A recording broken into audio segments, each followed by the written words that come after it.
Estamos ao vivo. Atenção, nossos queridos amigos e espectadores do MBL News. Estamos agorinha ao vivo num programa mais do que especial, e bota especial nisso. É uma live que a gente está conseguindo botar com uma produção bem feita, tá?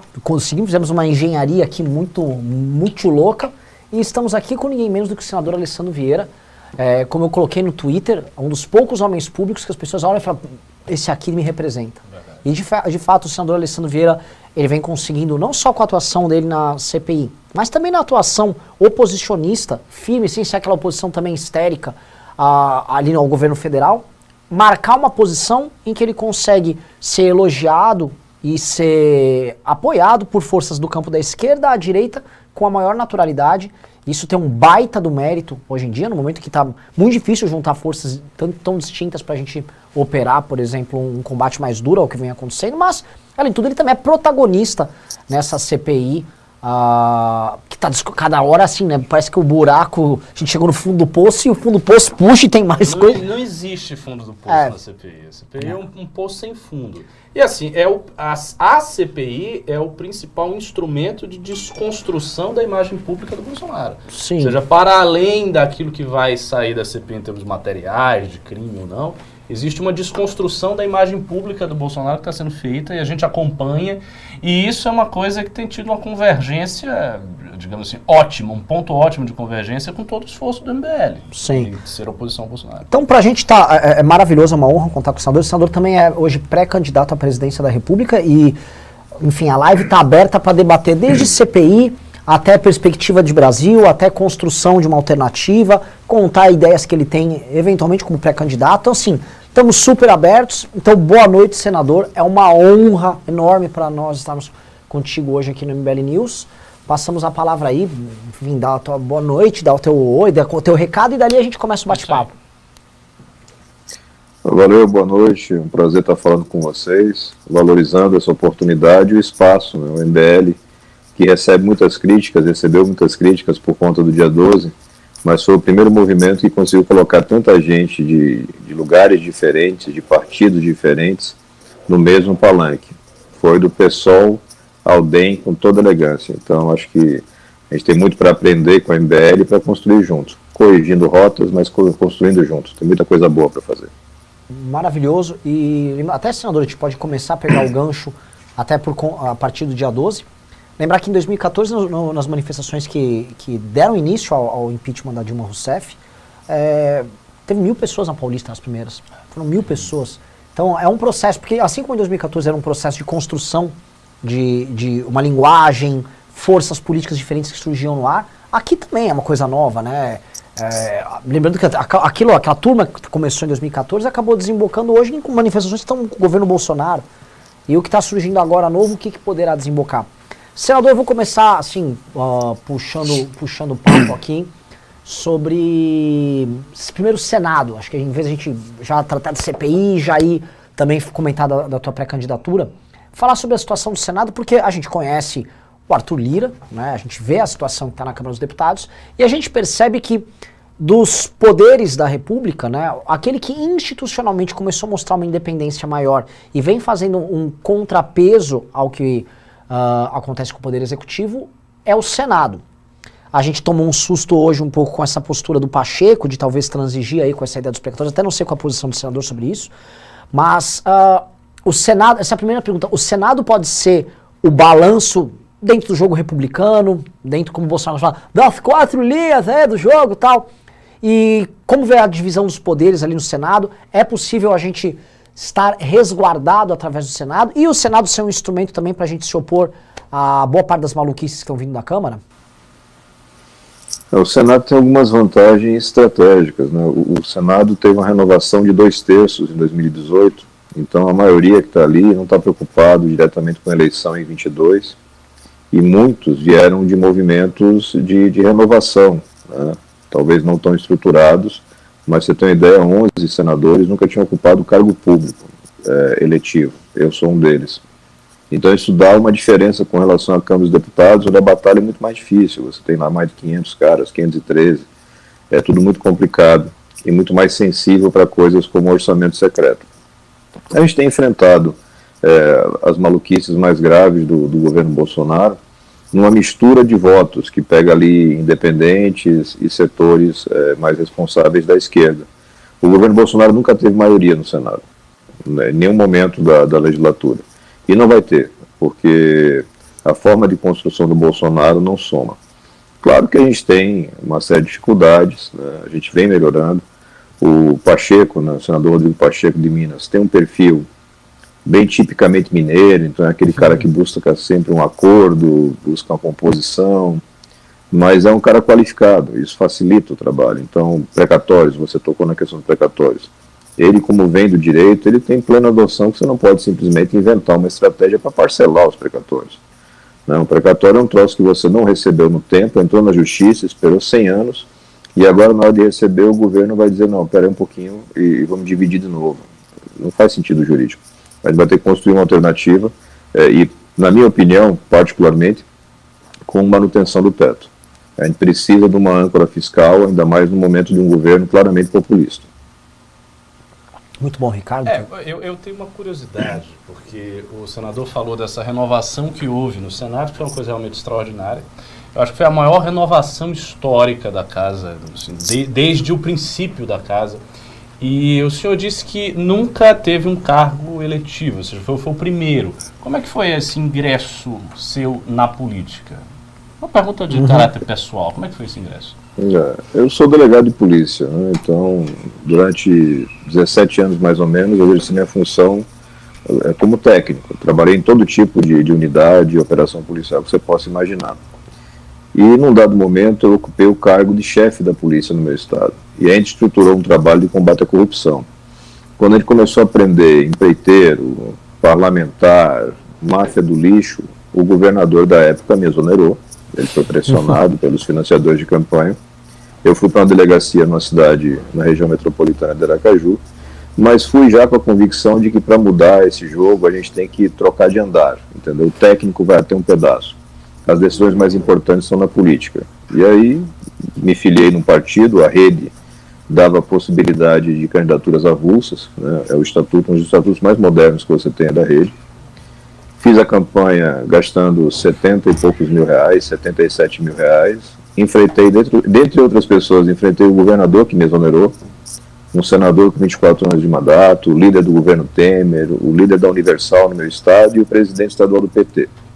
Fui mais bem votado, com a distância larga para o segundo colocado.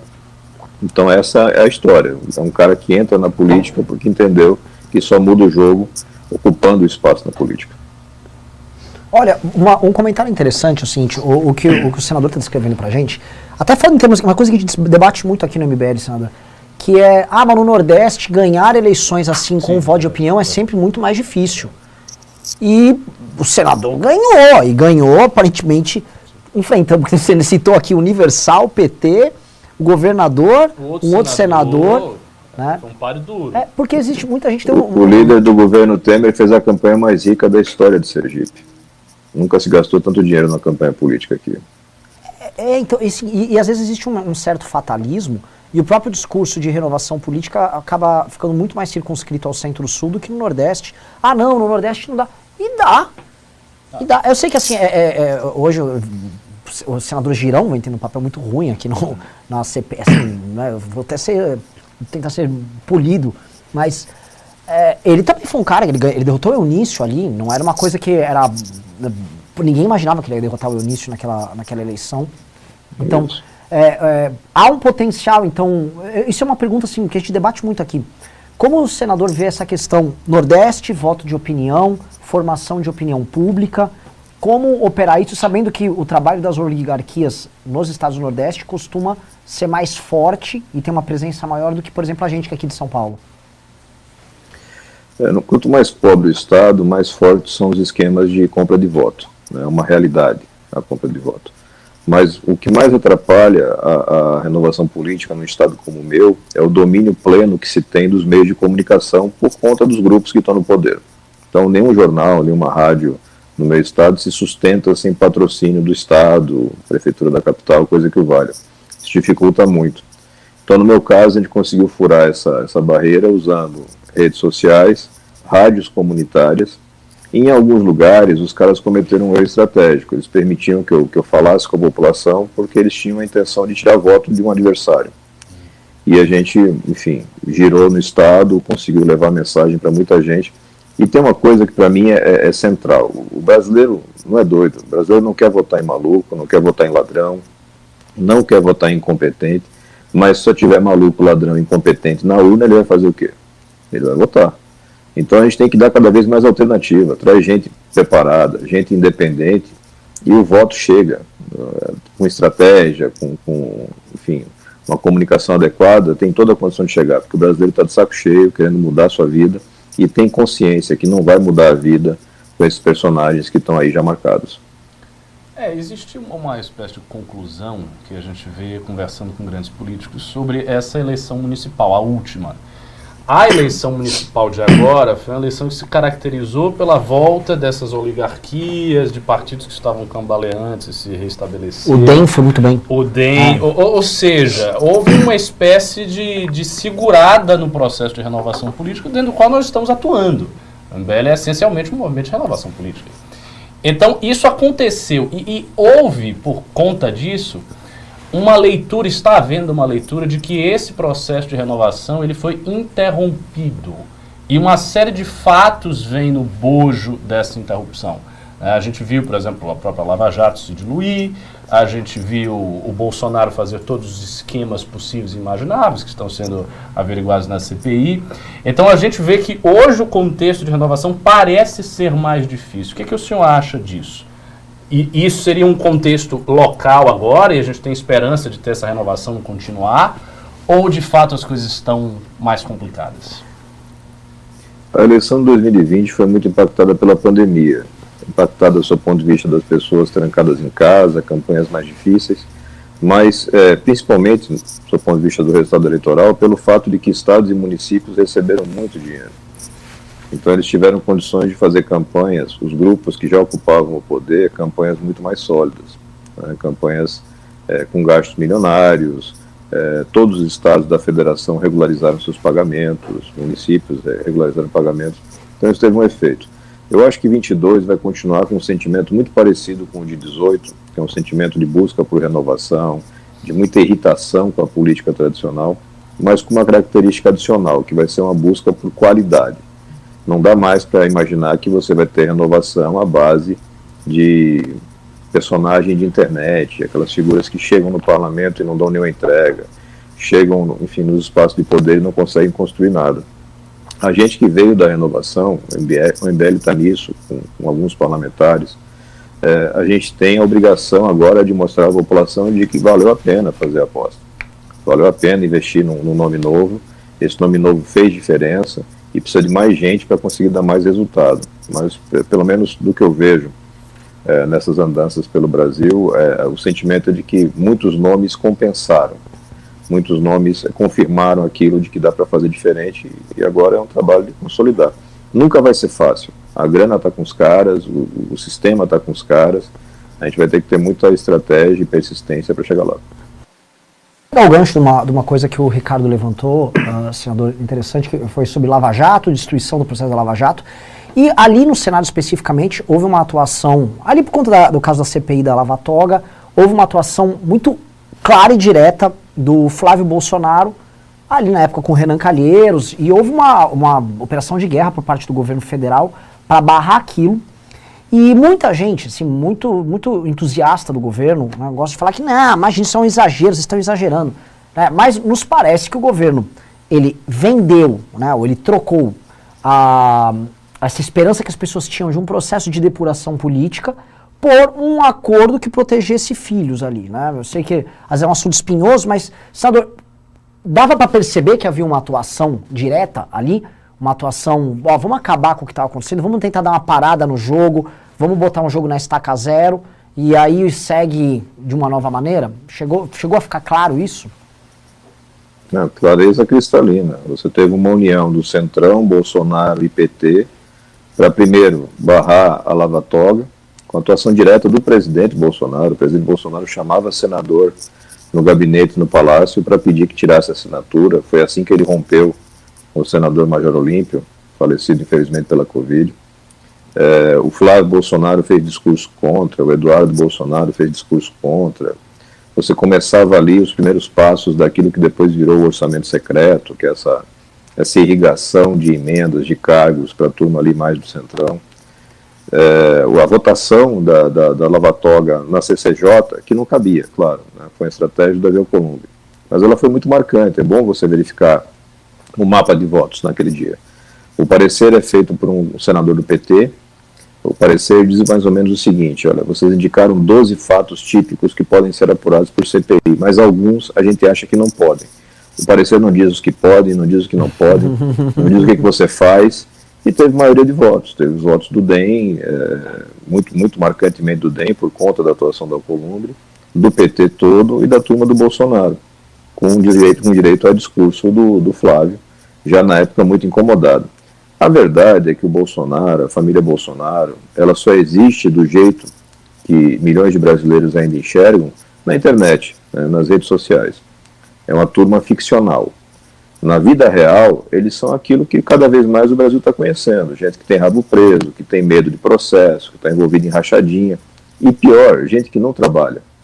O Brasil precisando tanto de gestão, de gente que pegue no pesado e vá lá resolver as coisas. E o presidente só quer saber de fazer campanha, passear e ficar brincando na internet. E isso se repete na atuação parlamentar dos filhos. É um prejuízo grande que ele está sofrendo.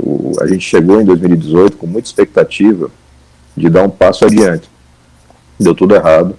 A gente foi vários passos atrás. Em alguns pontos, eu tenho dito, a questão do combate à corrupção, a gente está no século passado. Perseguição a quem trabalha, destruição das estruturas, tanto de investigação como de arcabouço legal, ou seja, as leis que permitem que você faça apuração. A gente hoje estava na CCJ, conseguimos adiar a votação, mas é jogo certo que a gente vai perder. Os caras vão destruir a lei de improbidade. Né? Vai ficar uma coisa praticamente impossível de você processar e condenar alguém por improbidade administrativa. É um retrato do que esse governo está fazendo com o Brasil. As pessoas imaginavam que assim, a famosa mamata acabou, né, os vagabundos, assim, é o maior retrocesso desde que a Constituição de 88 começou a valer, assim. Nossa, isso não, assim, em termos legais, assim, nunca houve tanto retrocesso, porque a Dilma em 2013, ela, por exemplo, a delação premiada foi por conta dos protestos de 2013. A coisa, você foi, na verdade, fechando o cerco ali, e essas instituições, Ministério Público, Polícia Federal, estavam mais equipados, com mais autonomia, já tinham teses comparadas. Olha só, por exemplo, o caso do Moro, é isso? Olharam o que aconteceu em investigações dos Estados Unidos, a própria operação lá, Manopolite, lá na Itália e tal. Então, a coisa foi maturando.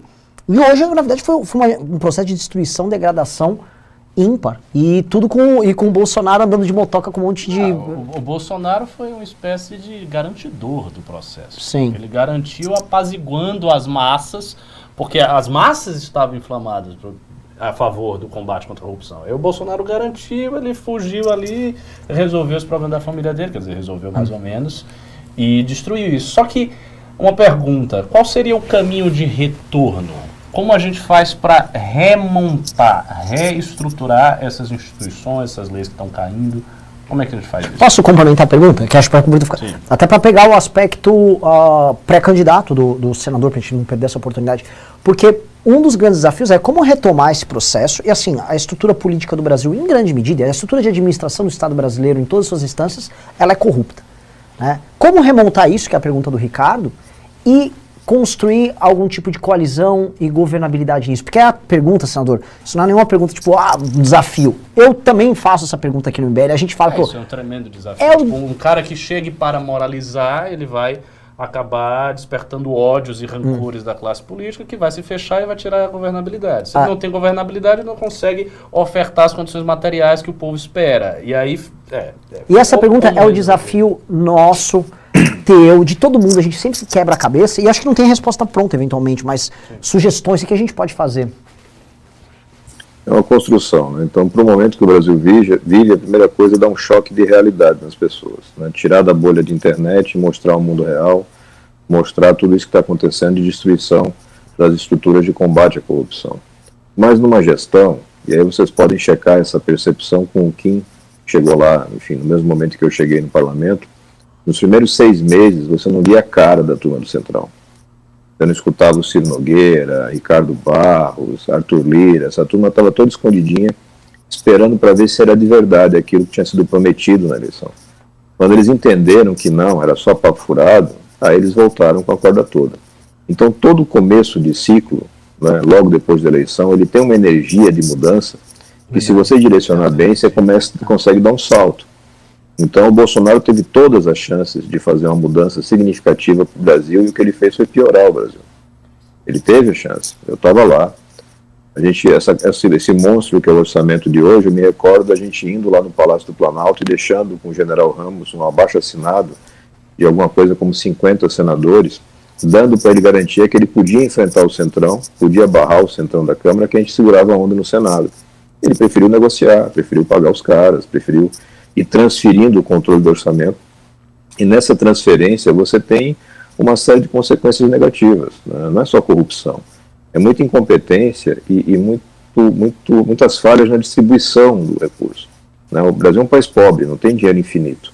E quando você bota na mão de gente desqualificada decidir para onde o dinheiro vai faltar grana. Bom, pegando esse gancho aí do dinheiro, assim, a gente fala muito de combate à corrupção, de boa governança, mas tem um assunto que a nossa plateia, nosso público sempre quer saber. Qual é a visão econômica dos candidatos, pré-candidatos da terceira via? Porque, por exemplo, a gente tem o Amoedo é um liberal clássico, a gente já sabe qual é a visão econômica dele, assim, é muito óbvio que é assim. O Moro, que é um cara cogitado para ser pré-candidato, não sabe se vai, se não vai, a gente não tem muita ideia de qual é a visão econômica do Moro, embora tenhamos uma ideia muito clara de qual é a visão dele em relação ao combate à corrupção, é óbvio, mas a visão econômica não. Então a minha pergunta... O Ciro a gente também sabe, bem claro, ele deixa bem claro. Ele tem um projeto nacional desenvolvimentista com coordenação estratégica do Estado, inspirado na Coreia do Sul. Então assim, tá claro, ele tem um pacote claro.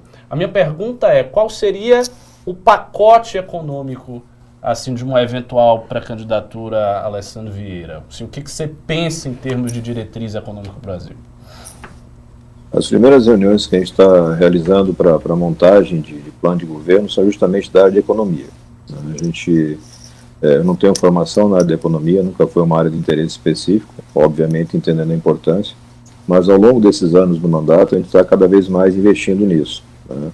Reforçando a equipe nessa área, mantendo contatos constantes com economistas dos vários perfis, né? Muito mais a questão fiscal do que essa turma desenvolvimentista, mas ouvindo também e respeitando. Eu entendo que a gente tem que partir da retomada por parte do Executivo do orçamento, da responsabilidade orçamentária. Eu preciso fazer as coisas encaixarem dentro daquilo que eu tenho de recursos. Não adianta inventar a roda, não adianta querer fazer um programa de mega desenvolvimento coreano dos anos 70 do século passado, no Brasil de hoje, com endividamento elevado e com todo um queijo suíço no nosso orçamento. Então, uma estratégia, e foi uma sugestão do Felipe Salto, do IFE, que eu gostei muito, e a gente está agora tentando aprofundar, é usar um orçamento na medida em que você tem alguns países europeus. É você resgatar o caráter efetivo do plurianual. Eu preciso dar para o mercado, para o Brasil, para a sociedade, uma previsibilidade. Eu não posso, a cada ano, tentar inventar a roda, fazer uma redistribuição de grana. O programa começa num ano, não continua no outro. Tem que ter uma coisa mais organizada. Resgatar o planejamento bem feito, uma estrutura onde você tenha uma mudança e uma redução no médio e longo prazo do perfil da dívida, e você consiga liberar potencial para investimento, mas sem romper teto, sem fazer nada mirabolante. Não funciona, a gente já testou isso várias vezes na nossa história, e eu tenho que ter alguma âncora fiscal, porque o Brasil é um país sem credibilidade, e credibilidade é a palavra-chave numa retomada econômica. É uma coisa que a gente está cuidando bastante. Eu espero que, enfim, nas próximas semanas a gente tenha algumas coisas já bem organizadas para colocar na roda. Bem legal, bem legal. O Saito que ele citou é um cara assim, mega referência, é um cara que vem sendo mais discutido e debatido. Ele não é daquele mainstream, todo mundo sempre fala, eu vou chamar o Armínio Fraga, vou chamar o Meirelles, né? Só que assim, é um cara que está no presente no debate em redes e tal, de uma forma legal. Ele vem crescendo muito. O outro que era o Pedro Neri, não sei se o senador acompanha ele também, é outro que vem crescendo. Colabora com a gente, acho que praticamente desde o segundo mês do mandato. Muito assim, eu não sou favorável a inventar as coisas, né? A gente chegou aqui no Senado, algumas equipes tinham um perfil muito claro. Então, As equipes do Serra, do Anastasias, são equipes com perfil técnico na área da economia muito boas. Do Aécio, desculpa, perdão pela confusão. Do Tasso. Equipes que têm uma característica, você pode xingar o cara, mas trocar o nome é sacanagem.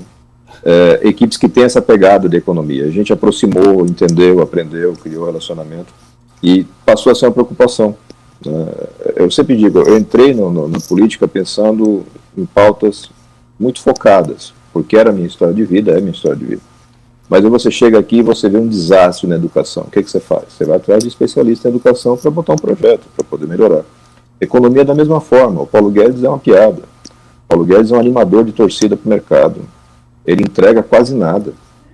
Eu escuto o Paulo Guedes falar em reforma tributária desde de março de 2019. E até hoje ele não tem um projeto colocado na mesa. Isso prejudica muito. Então, construir bem. O Nery me ajudou. Eu fui relator no Senado do auxílio emergencial. O Nery ajudou muito. Uma cabeça muito boa e que emenda essa questão da responsabilidade fiscal com uma pegada social, porque é um país de miseráveis, mais de 20 milhões de miseráveis. Eu não vou ter um futuro para o Brasil se eu não resgato essa turma e coloco numa inserção no mercado através de uma educação renovada. O nosso modelo educacional estava defasado antes da pandemia, agora está destruído. A mistura pandemia e Bolsonaro passou um trator na educação.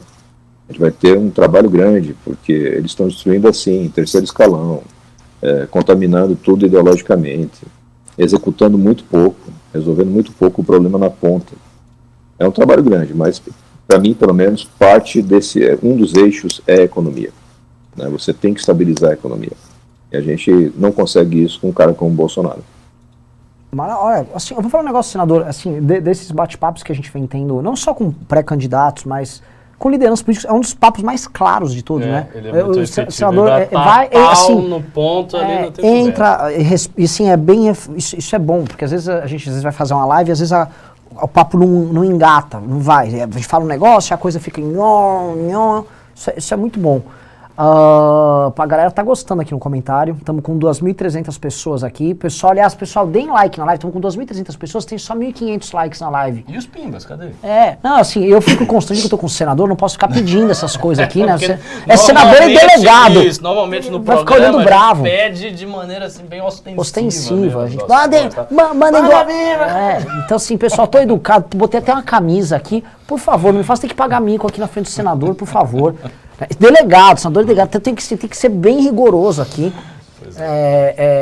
Voltando aqui para... Eu tenho uma curiosidade, vou aproveitar por favor. Última resposta dele.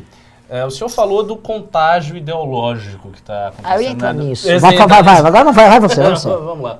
Então, o contágio ideológico que está acontecendo na educação. A gente fica sabendo de coisas que explodem, assim, tipo, o Sérgio Camargo na Fundação Palmares falando que a escravidão não foi bem assim, o Dante Mantovani numa outra fundação de cultura dizendo que a Adorno fez a música dos Beatles.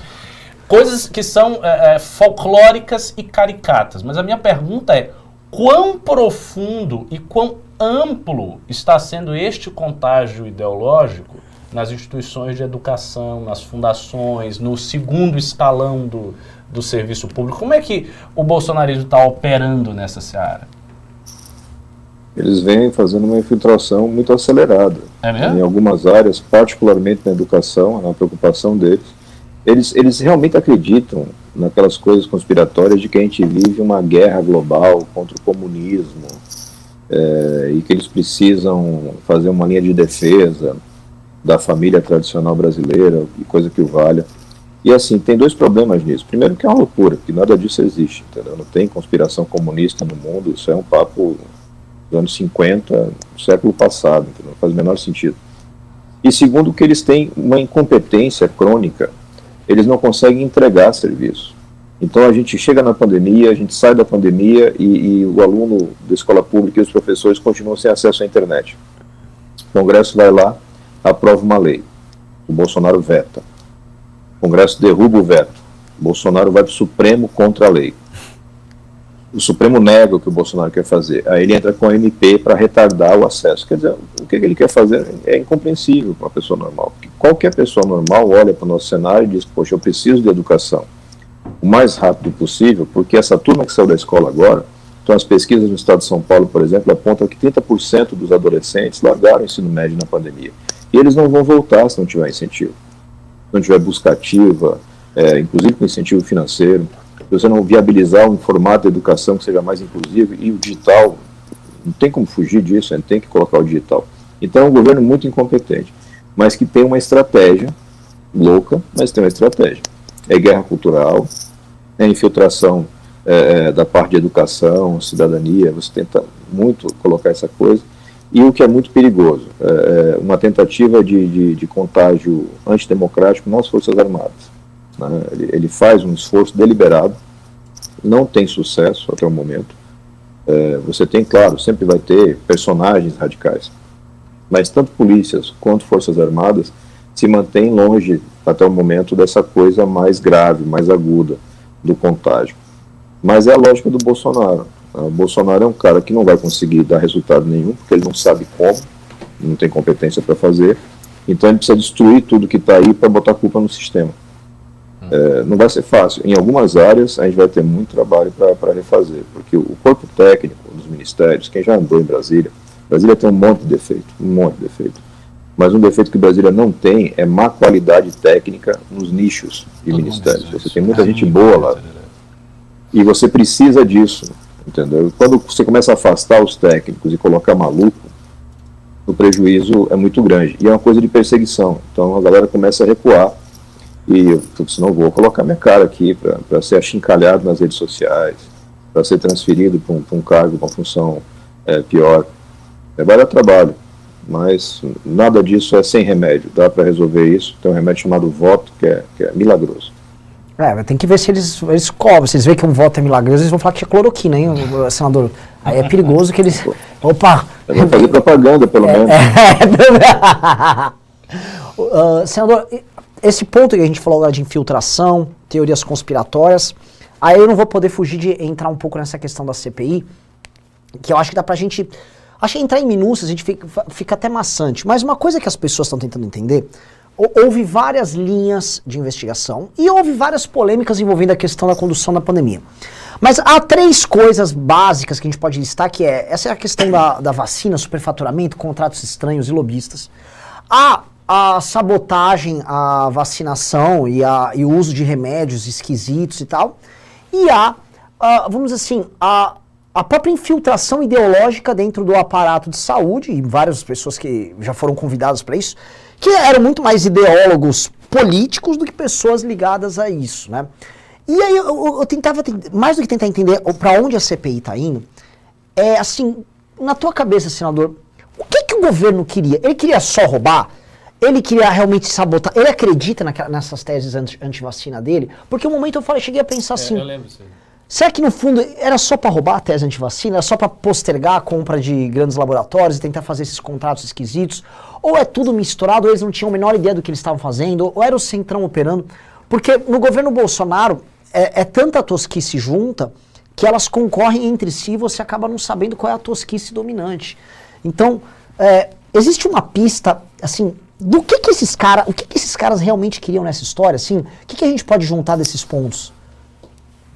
Quando a gente começou a CPI, a primeira coisa relevante e que ajudou a dar certo foi um plano de trabalho. Então a primeira coisa que a gente conseguiu fazer foi entender as falhas. Não comprou vacina e podia ter comprado, não fez campanha de esclarecimento, podia ter feito, teve acesso a todas as informações. E aí a gente voltou para...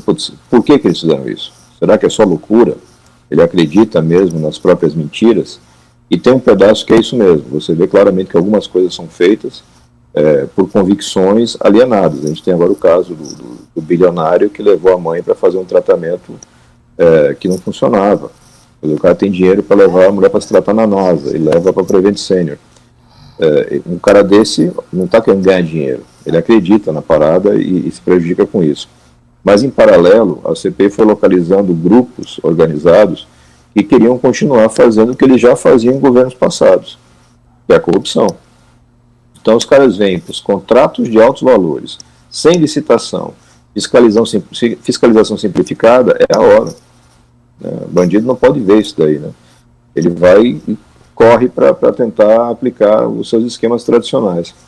E algumas coisas para eles deram errado, graças a Deus, para o Brasil. Eles não conseguiram executar praticamente nada do ponto de vista de contratação de alto alcance. Eles prepararam várias coisas, eles esbarraram em coisas como os irmãos Miranda, né, que é aquele imprevisível que às vezes ajuda. E a CPI chegou muito rápido e começou, era uma discussão que se fazia, não, deixa para fazer a CPI depois que acabar a pandemia. Ninguém sabe quando é que vai acabar a pandemia. Vou esperar morrer todo mundo. Então essa CPI tem uma característica que é meio de fazer autópsia em zumbi, entendeu? O corpo ainda está andando e a gente está ali abrindo para tentar entender o que tem dentro. É uma novela, é difícil, mas muita coisa importante está sendo provada. Especialmente isso, uma parte dos brasileiros que morreram, uma parte dos brasileiros que adoeceram, isso aconteceu por conta da ineficiência e incompetência do governo, especialmente do presidente da República, Jair Bolsonaro. São fatos. Ele tem que ser responsabilizado por isso. Nada mais grave do que você jogar fora a saúde dos brasileiros. Posso emendar? Só mais aqui, eu já passo para o Ricardo. Assim, me parecia muito conveniente o discurso anti-vacina e o discurso de tratamento precoce para ajudar a postergar a compra de vacinas e esses grupos, vamos dizer, que já estavam incrustados, às vezes dentro do próprio Ministério da Saúde, ali, grupos, vem dos governos anteriores, poderem fazer essas operações. E a coisa começa a ficar muito estranha quando a gente vê lobista, amigo de filho do presidente. Será que tem método nessa loucura?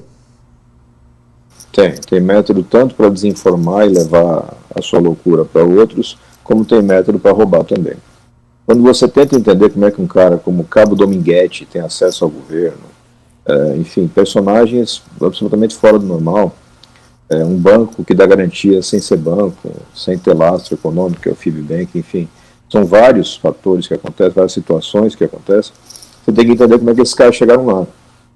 E alguns chegam pela interface do Centrão, que continua operando muito fortemente, outros entram pela interface conservadora, pseudo-conservadora, e aí são militares da reserva, aquele reverendo picareta da secretaria que não era secretaria, mas que são pessoas que têm acesso direto ao núcleo de poder, por conta do seu perfil, vamos chamar assim, perfil ideológico. E um terceiro grupo, que é clássico em Brasília, que é aqueles que são cooptados por lobistas. Então, literalmente, o cara era contratado por uma empresa, por um personagem, queria uma nomeação, queria um contrato, e ele sai buscando interfaces. E encontrou uma interface muito amistosa na família Bolsonaro. Vários desses lobistas que estão sendo investigados pela CPI, claramente, comprovadamente, têm conexões com os Bolsonaro. Isso não quer dizer necessariamente que eu não possa afirmar agora a corrupção. Você depende de mais investigação para isso. Mas o contato, a solicitação de favores e o recebimento dos favores, isso é muito demonstrado já. A gente vai ouvir amanhã um desses caras, que é sócio, funcionário, sócio, lobista da Precisa e de outras coisas, e que tem uma vida, um histórico aí de laços, de amizades e, enfim, comércio com figuras importantes do cenário político brasileiro.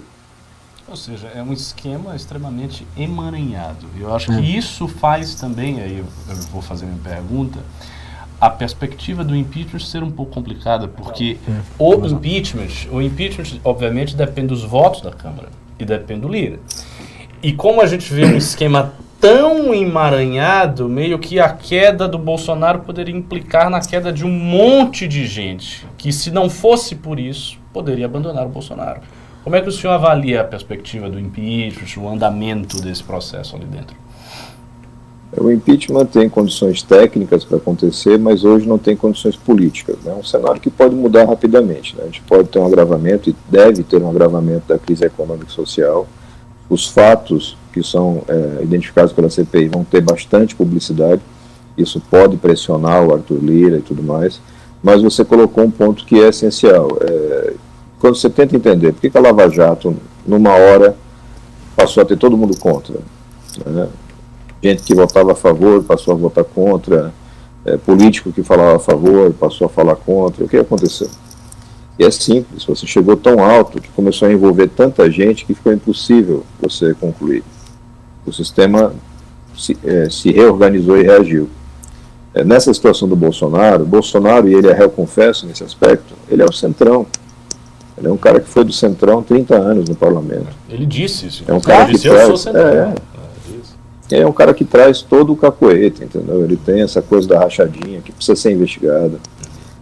Você tem essa questão muito clara de enfim, envolvimento com coisas desse baixo clero típico aqui do parlamento em Brasília. E isso contamina a gestão dele, né? Prejudica a gestão dele, mas gera um vínculo de lealdade entre eles, né? De que se cair um, cai todo mundo. Se a gente pegar o lobista A vai abrir o caderninho e vai sair falando fulano, ciclano, beltrano, enfim, essas coisas todas. Essas amarrações são complicadas, né? É um negócio... É complicado. Envolve diversos partidos, e partidos que já eram, que não eram. E por isso que a escolha do Lira tem algo de sábio na escolha do Lira, porque o Lira também é um cara absolutamente enrolado, né? E o Lira não pode... O Lira é mais comprometido que o Bolsonaro. Sim. O arranjo que permite que o Lira esteja lá como deputado já é um arranjo bastante complexo. Isso. Né? Mais um daqueles que estão pendurados em liminares. O senador, de comentar um negócio aqui no chat, o pessoal está comentando aqui, falaram que o senador é o Kimi Raikkonen do Senado, o apelido de Fórmula 1 que a gente chama de homem de gelo, o Iceman, porque o senador tá frio, tal, correto. Eu e minha mãe me avisou, olha, Renan, parabéns, viu, você não falou nenhum palavrão ainda. Ó, senador, parabéns, isso é um feito aqui, o nosso programa é um programa meio baixaria, a gente fica falando palavrões e tal. Mas saibam também que o senador, quando tem uns depoentes lá, ele sai um pouco do homem de gelo, ele dá umas esquentadas ali. Continuando aqui um pouco nesse desenho, né, crise de governo Bolsonaro e CPI, né? Quando a gente tinha aqui é uma pergunta mais de feeling político de sociedade, como a sociedade brasileira se comporta. Quando havia o impeachment da Dilma Rousseff, havia, além de uma rejeição ao governo dela, havia um medo do que ela poderia fazer e uma perspectiva, vamos dizer assim, um arco-íris, né, que leva no pote de ouro no final, né? Uma vitória no final do caminho, que as coisas iriam melhorar se tirasse o PT de lá. As pessoas também estavam num clima animado, porque a Lava Jato trazia de, nossa, finalmente estamos prendendo os ladrões, finalmente está se fazendo justiça. Vamos passar o sistema limpo. Exatamente. E o que acontece com o Bolsonaro, e a gente, né, fazendo até uma leitura pós-dia 12, é que as pessoas não estão com uma perspectiva feliz do que está acontecendo. É como se o Bolsonaro fosse um mal que tenha surgido naquele processo de depuração e as pessoas estão lidando hoje com um problema que, em certa medida, elas próprias criaram, né? O Bolsonaro foi eleito em 2018 com uma baita de uma votação. É como se as pessoas tivessem que lidar meio, o que eu fiz também? É uma ressaca. Parece aquela ressaca que foi pra bebedeira, acordar no dia seguinte, o que eu fiz? E a própria crença de renovação de todo o sistema ela é afetada por isso, porque Sim. Parece que ao tentar renovar o sistema, o que foi feito foi que o sistema ficou mais forte, que os problemas de corrupção se agravaram, que os problemas econômicos do Brasil continuam se agravando, ou seja, foi uma espécie de banho de água fria em todo mundo, de água gelada. Sim. Eu acho que isso afeta a presença das pessoas na rua, a movimentação da sociedade civil para lutar contra isso. E aí a pergunta, senador, em cima desse ponto é, o que a gente pode, não tanto falando em impeachment, né, mas o que tem de bom, aí entrando na tua questão da tua pré-candidatura, mas o que tem de bom pra gente sugerir para as pessoas daqui em diante? Porque a situação, assim, o que a gente sente é uma tristeza e uma desilusão por parte do cidadão comum. Só que ele não tem ideia, assim, né? Tem apagão previsto até pro mês que vem. Né? Talvez o que tá ruim pode ficar muito pior. O que o senador vê nessas avaliações, nas suas viagens pelo Brasil, tem jeito da gente amarrar uma saída disso? O que pode ser o pote de ouro ali no final do arco-íris? Eu acho que passa muito por você mostrar para as pessoas que dá para ser diferente, dá para fazer diferente. Você tem condições de fazer. Né? Você tem espalhados pelo Brasil exemplos de sucesso em várias áreas. Eu tenho no estado do Ceará, por exemplo, um case de sucesso na educação, Piauí também. Estou falando dos estados pobres. Como é que funcionou lá, eu não consigo fazer funcionar nos outros lugares. Você tem pontos no interior de São Paulo e tudo mais, segurança funciona muito bem. Você vai migrando e procurando, tem muita coisa boa que funciona dentro do Brasil e fora. E aí você tem que mostrar para as pessoas que a gente pode ter essa realidade. A gente tem direito, a gente não está condenado a ser governado por bandido a vida inteira. Não está no contrato. Você é brasileiro? Vai ser governado por bandido. Não está. A gente tem que ter a possibilidade de mudar isso. E para mudar, é cada vez mais gente independente, mais gente qualificada. E se você chega no jogo independente e preparado para jogar, você consegue fazer gol. Você consegue fazer a diferença. Se você chega lá, enfim, como dizem lá no meu Sergipe, com a cara para cima, sem saber o que você vai fazer ali, sentar na cadeirinha ali e ficar esperando para entender o negócio, o trem vai passar. Então acho que dá para mostrar a diferença. E essa diferença, e se teve uma coisa que a Lava Jato, e não é diretamente a Lava Jato, mas é aquele entorno da Lava Jato errou, foi em permitir que as pessoas tentassem colocar um rótulo ideológico na corrupção. Corrupção não tem ideologia, corrupção é um comportamento humano que prolifera, que aumenta, quando você não tem controle. Em qualquer lugar do mundo. O brasileiro não é mais ou menos honesto que o japonês. A diferença é que lá da cadeia é que não dá. Aqui dá medalha. Você vai ver a lista dos premiados nos últimos 2 anos e pouco do Bolsonaro, você vai ter surpresas. Tem cada figura inacreditável. Então a gente tem que mudar isso. Dá para mudar? Dá. Vai ser fácil? Não vai. Não vai ser fácil. Está todo mundo de saco cheio, pouca paciência para ouvir política, pouca paciência para falar. E essa parte das redes sociais agrava porque ela inflama o tempo inteiro. Ela cria um barulho insuportável e aí a gente para de prestar atenção. Né? Meio que aquele filme, quando está bomba, bomba, bomba, você para, você não está entendendo mais nada e você desliga a cabeça. A política hoje está funcionando assim. Fica o Lula de um lado, o Bolsonaro do outro, um barulho infernal causado pelos dois lados, com muita fake news dos dois lados, e o cidadão ali no meio, coitado, saco cheio, esperando esse negócio passar. Mas só vai passar sem tomar o controle. A gente tem que tomar o controle desse processo. E o que eu estou tentando fazer é colaborar nisso. Eu acho que eu tenho uma responsabilidade nesse sentido, que o Sergipe me deu, e que, mais até do que isso, eu tenho com a minha família. Eu não vou chegar em casa e dizer que eu não tentei fazer o que dá para fazer. Eu vou fazer tudo que der. Se não conseguir resolver, paciência. Ninguém é herói, ninguém é salvador da pátria, mas tentar fazer, a gente vai. Acho que a gente podia ler uns pimbas, uns bons pimbas aí, tem umas perguntas legais. O senador topa responder umas perguntas que o pessoal manda aqui? Vem de tudo. Estou à disposição. Mas a gente pega assim, separa as perguntas legais.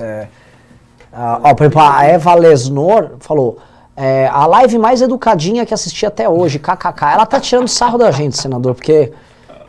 parabéns pela lucidez, senador. O Brasil está carente disso. Pé no chão e sensatez para trabalhar de verdade em prol da nação. Ó, a Eva já tá campanha Alessandro 22. Tem uma galera aqui, aliás. Produção, quer ler mais ou menos duas, 3 perguntas?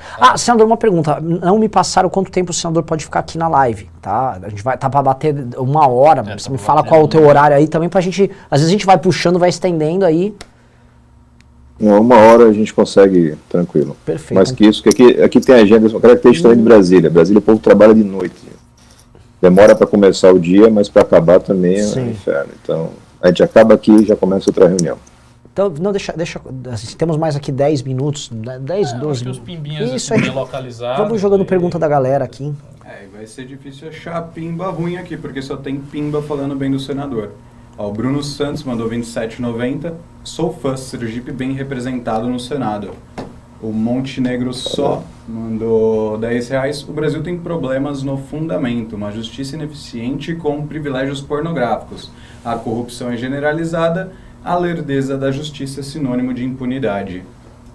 Posso falar? Teve uns superchats aqui que tem pergunta. O último mandou o Daniel Caetano, mandou um interessante aqui. Pode ler. O Daniel Caetano mandou 11. Existe investigação sobre o atraso na assinatura desse contrato? A resposta da Fiocruz para o TCU sobre o contrato da AstraZeneca foi insuficiente. As doses fazem falta na vacinação dos adolescentes. A gente tem um problema ali que a gente não conseguiu definir ainda se foi uma falha na escolha do fornecedor. E se enrolou, né? A AstraZeneca teve muito problema na Europa. Não na qualidade, a qualidade é muito boa, mas no volume de entregas. Não ficou claro ainda.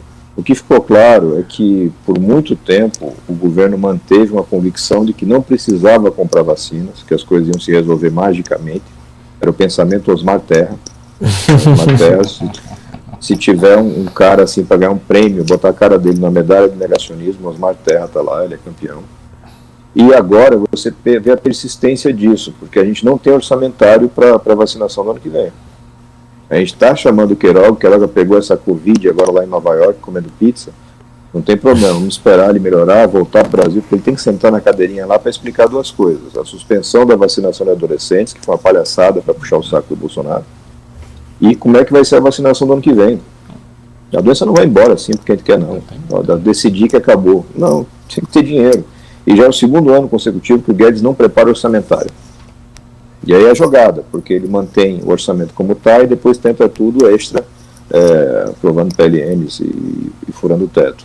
É tudo que a gente não precisa. A gente precisa de organização, de previsibilidade, e é previsível que nós vamos precisar, porque o mundo inteiro está se programado para um novo ciclo de vacinação. Infelizmente, acho que a gente vai ter que ter vacinação contínua com relação ao Covid. Mais pergunta aí? Vou pular aqui para um Pix. O Rafael Della Torre disse assim para o senador: qual o diagnóstico e a proposta do senador para a segurança pública? O que está errado e precisa mudar? Tem muita coisa errada, né? A segurança pública, ela não se resume à polícia e tamanho da pena, né? Eu vejo aqui, a imensa maioria dos projetos que entram no Congresso estão na linha do aumento de pena. O que nós precisamos é de processos mais rápidos. Eu preciso ter a convicção, o bandido tem que ter convicção de que se ele for preso, ele vai para a cadeia rápido, ele vai ficar preso. Então, no começo do mandato, ele apresentou um pacote que era nessa linha, eram mudanças, especialmente mudanças no processo penal. O Sérgio Moro tentou alguma coisa parecida com isso, mas o governo nunca deu apoio e, enfim, uma parte se perdeu e acabou sendo usado para sabotar uma parte do trabalho que a gente fazia de combate à criminalidade. Mas, essencialmente, coordenação central, você precisa coordenar. As Forças Armadas devem participar desse esforço, mas dentro do seu escopo, ou seja, Forças Armadas é para estar na fronteira. O Brasil não fabrica a droga, a arma, não é assim que funciona. Entra tudo pelas fronteiras, circula pelas nossas rodovias, vai entrar na cidade e depois a polícia tem que se virar para tomar lá na comunidade, que é a pior hora. A pior abordagem que você pode fazer é dentro da comunidade, porque o risco para inocentes é gigantesco. O custo para a operação é muito elevado. Se eu planejo bem e faço todo esse trabalho com inteligência compartilhada, as inteligências dos estados, inteligências policiais, não se comunicam adequadamente. É tudo rudimentar. Se eu consigo avançar nisso, eu consigo aumentar esse trabalho. Mas, essencial, coordenação central, resolver o problema do sistema prisional. Não adianta ter cadeia só para o cara ficar lá com o escritório. Tem que ser cadeia real. Isso parece já quase um consenso, né? Essa ideia da comunicação das polícias, da questão de manter e da questão das investigações serem mais efetivas. O Kim só fala nisso. Tem um pilar aí que todo mundo está batendo e quando isso foi executado, parece que vai funcionar. Não, e o problema disso aí é que isso não é tão cosmético e não gera, vamos dizer, tanto... Quanto dizer, a pena vai ser grave! Vamos matar vagabundos! Tome uma arma! Assim... Né, não é assim. Sim. Tipo, coordenação, inteligência de polícia, intercomunicação, pô. O quê? Mata vagabundo! É foda. Falou Falei o primeiro, hein? É verdade. Desculpa, senador. Quase. Tava quase. Só para manter a tradição. Tradição é importante. O Marcelo de Souza mandou 20 aqui. Que tipo de responsabilização podemos esperar que o Bolsonaro sofra após a emissão do relatório da CPI, agora que o impeachment está quase descartado pelas questões políticas? O que acontece? A gente vai ter um relatório que seguramente vai indiciar o Bolsonaro por crime comum, crime de responsabilidade e crime contra a humanidade. Isso quem está dizendo é o grupo de juristas que foi coordenado pelo Miguel Reale Júnior. Impeachment depende de vontade política na Câmara dos Deputados, mas o crime comum, ainda que ele dependa no primeiro momento do Augusto Aras, a gente vem trabalhando numa tese que é de um troço que no direito se chama notícia-crime subsidiária da pública. Vou tentar explicar bem rápido.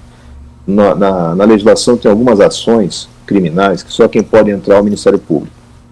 Mas se o Ministério Público não entra num determinado prazo, a vítima pode entrar, ou o seu representante. A gente está falando de milhões de brasileiros que foram vítimas. Então, se o Augusto Aras sentar no processo, que é o que ele faz normalmente, o Augusto Aras conseguiu, tem 11 ministros, ele já recebeu reclamação de 6 ou 7, por falta de manifestação. Você imagina, para alguém reclamar de alguém aqui nessa cúpula de poder é difícil. A maioria já reclamou dele. Se ele sentar no processo, a gente vai testar esse mecanismo, de fazer diretamente a denúncia junto ao Supremo, para que o Supremo processe por crime comum o presidente Bolsonaro. O que não dá para ficar parado esperando as coisas acontecerem. E a responsabilização principal, na real, que eu imagino que a gente vai ter, é na urna. É com as pessoas enxergando o Bolsonaro de verdade, esquecendo esse mito criado na internet, que só existe na internet, e vendo o cara como ele é de verdade. Vendo o cara como ele é de verdade, ninguém vota nele não. Isso é verdade, né? O Bolsonaro ele é um personagem vendido, né? Construído em rede social, E, putz, a gente estaria em teses loucas que a gente tem aqui, senador. Um dia eu vou chamar uma live, se o senador gostou daqui, vai ser chamado para outras. Aqui a gente vai entrando nas nossas viagens aqui, filosóficas aqui sobre essas coisas. Tem mais perguntas aí, Vitor? Tem bastante. Eu vou continuar aqui então. O Vitor aqui Tem mandou mais 3 minutos, R$5. 3, 4 minutos. Existe aqui. alguma possibilidade de uma candidatura Alessandro Vieira mais Sérgio Moro? Olha, eu sou um admirador da trajetória do Moro, certo? Acho que ele cometeu alguns erros na condução política, vamos chamar assim, né? Quando o cara larga a magistratura para ser ministro do Bolsonaro, ele claramente não sabia onde é que ele estava se metendo. Mas é um cara que está fora da política, um cara que não está afiliado em partido, é difícil você falar. Mas acho que ele tem uma contribuição para dar nesse processo e acho que ele tem uma história que é muito importante. Depois que passar essa maré de revisionismo, acho que a gente vai poder parar e reconhecer mais o que foi feito. Porque essa tentativa de fazer a gente esquecer as malas de dinheiro, os bilhões que foram roubados e devolvidos e as confissões, só porque alguém num gabinete decidiu que era suspeito, não vai rolar. O Brasil não vai esquecer do que aconteceu. E o Leandro O, ele mandou 80 aqui, mas ele só agradeceu mesmo. Prezado senador, obrigado de coração pelo excelente trabalho na CPI. Estamos no momento mais triste e desesperançoso de nossas vidas. A perspectiva de uma terceira via devolve um pouco de esperança de um futuro para o nosso país. Deixa eu achar mais um pimba aqui. Aqui, ó, o Rafael Barlatti mandou: senador, é verdade que além da alta demanda de cloroquina e remédio de verme, também tivemos um gigantesco aumento de chapéu de alumínio no Congresso Nacional? Cada dia que vejo a CPI, tenho certeza que abriram as portas do Pinel e alguns senadores foram parar lá. Acho que ali você tem uma representação bem clara de como é que está a sociedade, né? A sociedade tem esses 10% de radicais que passaram do limite da sanidade, enlouqueceram. Eu tenho falado nesses últimos 2 dias que o Bolsonaro tem tipo um toque do Midas invertido, né? O Midas tocava e virava ouro, o Bolsonaro toca, o cara fica maluco. Caras que têm trajetória, entendeu? E que não nasceram hoje, e você vê o cara falando absurdos e repetindo absurdos, né? Eu estou processando no Conselho de Ética o Heinz, que é um cara que eu gosto, que me dou bem com ele, mas que fala fake news 24 horas por dia. E não dá para você permitir que dinheiro público seja gasto para um cara ficar falando mentira na rede social, na TV, né? Complicado, mas eu ainda insisto que tem esperança, dá para melhorar isso daí. Vai ser fácil, mas a gente vai conseguir.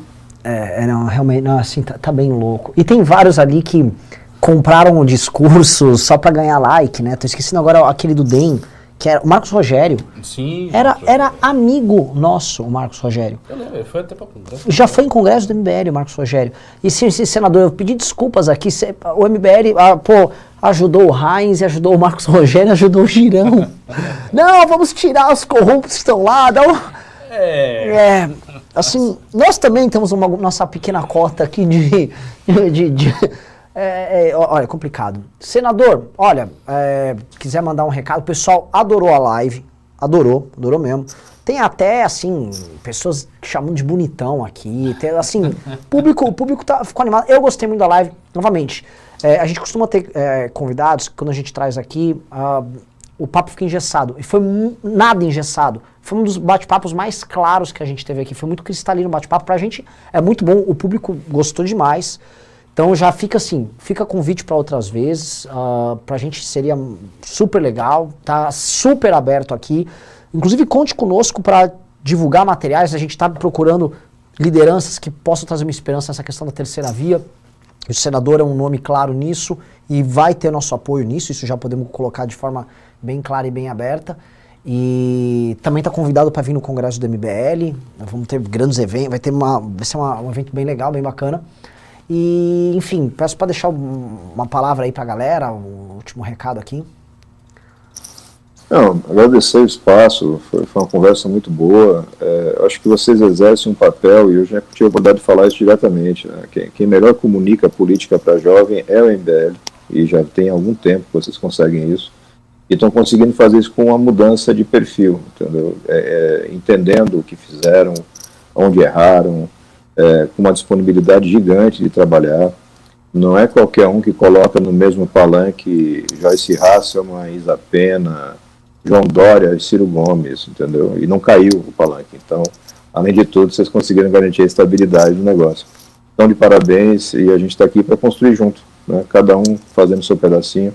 É a esperança que a gente tem de ter um Brasil do jeito que a gente sonha. A gente merece mais do que a gente tem. E a gente pode fazer mais.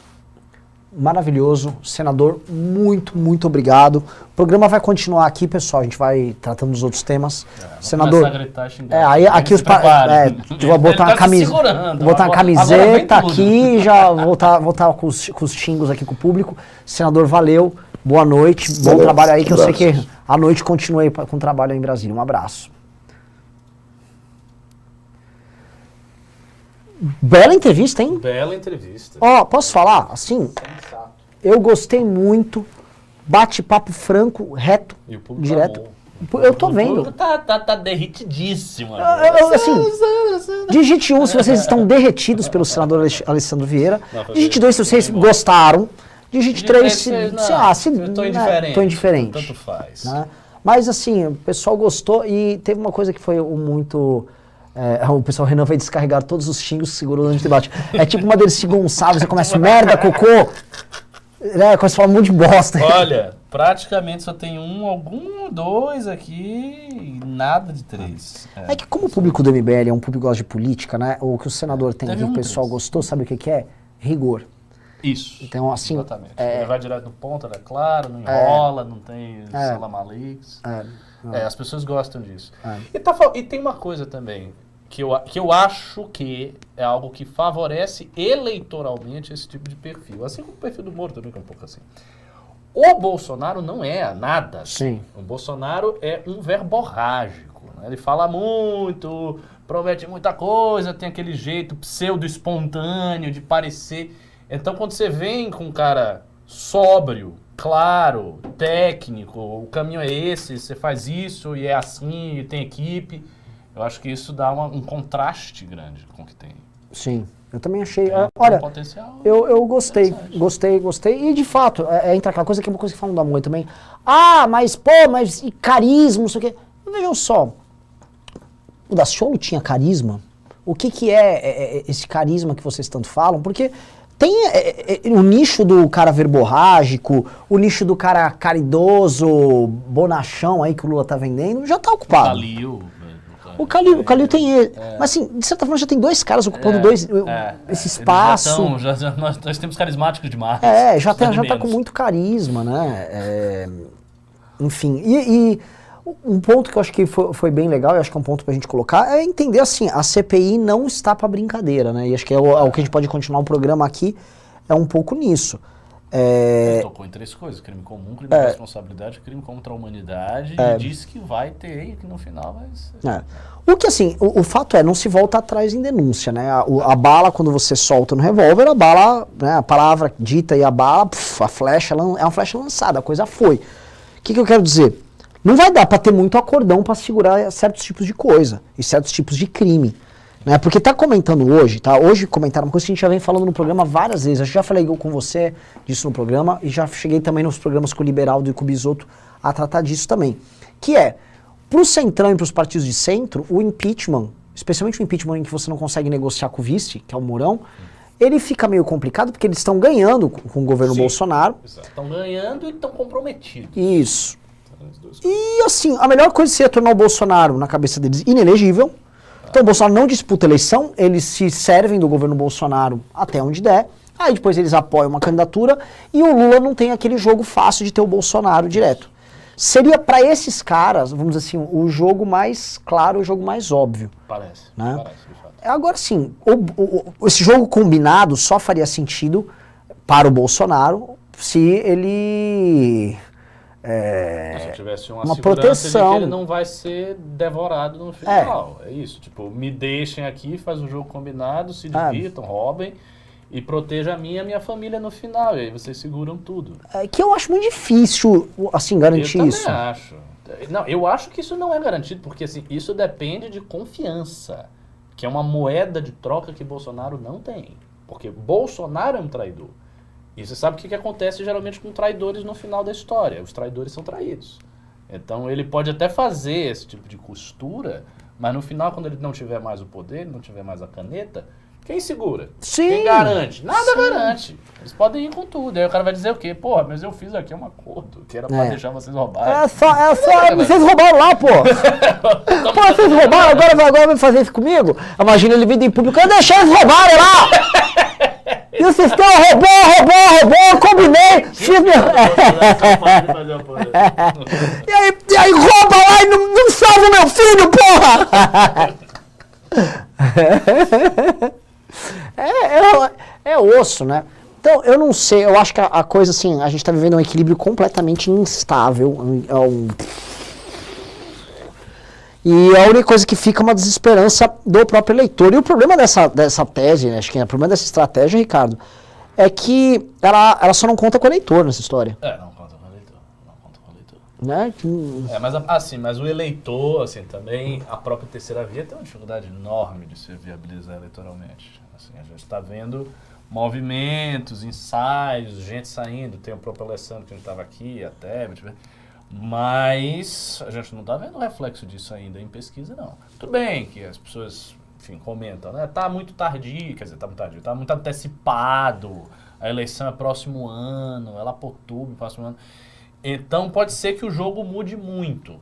Eu acho que o que vai mudar, de certa maneira, é uma estratégia de terra arrasada. Tipo, se a situação do Brasil for bem pior, já tá ruim, mas se for muito pior, apagão, os problemas da CPI, tiver uma crise econômica mais drástica e mais aguda do que está aí, pode ser que tenha uma sacudida nessa pasmaceira, porque até então existe uma espécie de estabilidade na deterioração do governo. O governo ele está se deteriorando, mas ele está se deteriorando desde o início. Sim. Então passaram os 4 meses e o governo vem se deteriorando continuamente. Com exceção do auxílio, ele vai. Só que ele consegue manter uma estabilidade caindo, ele não cai de vez.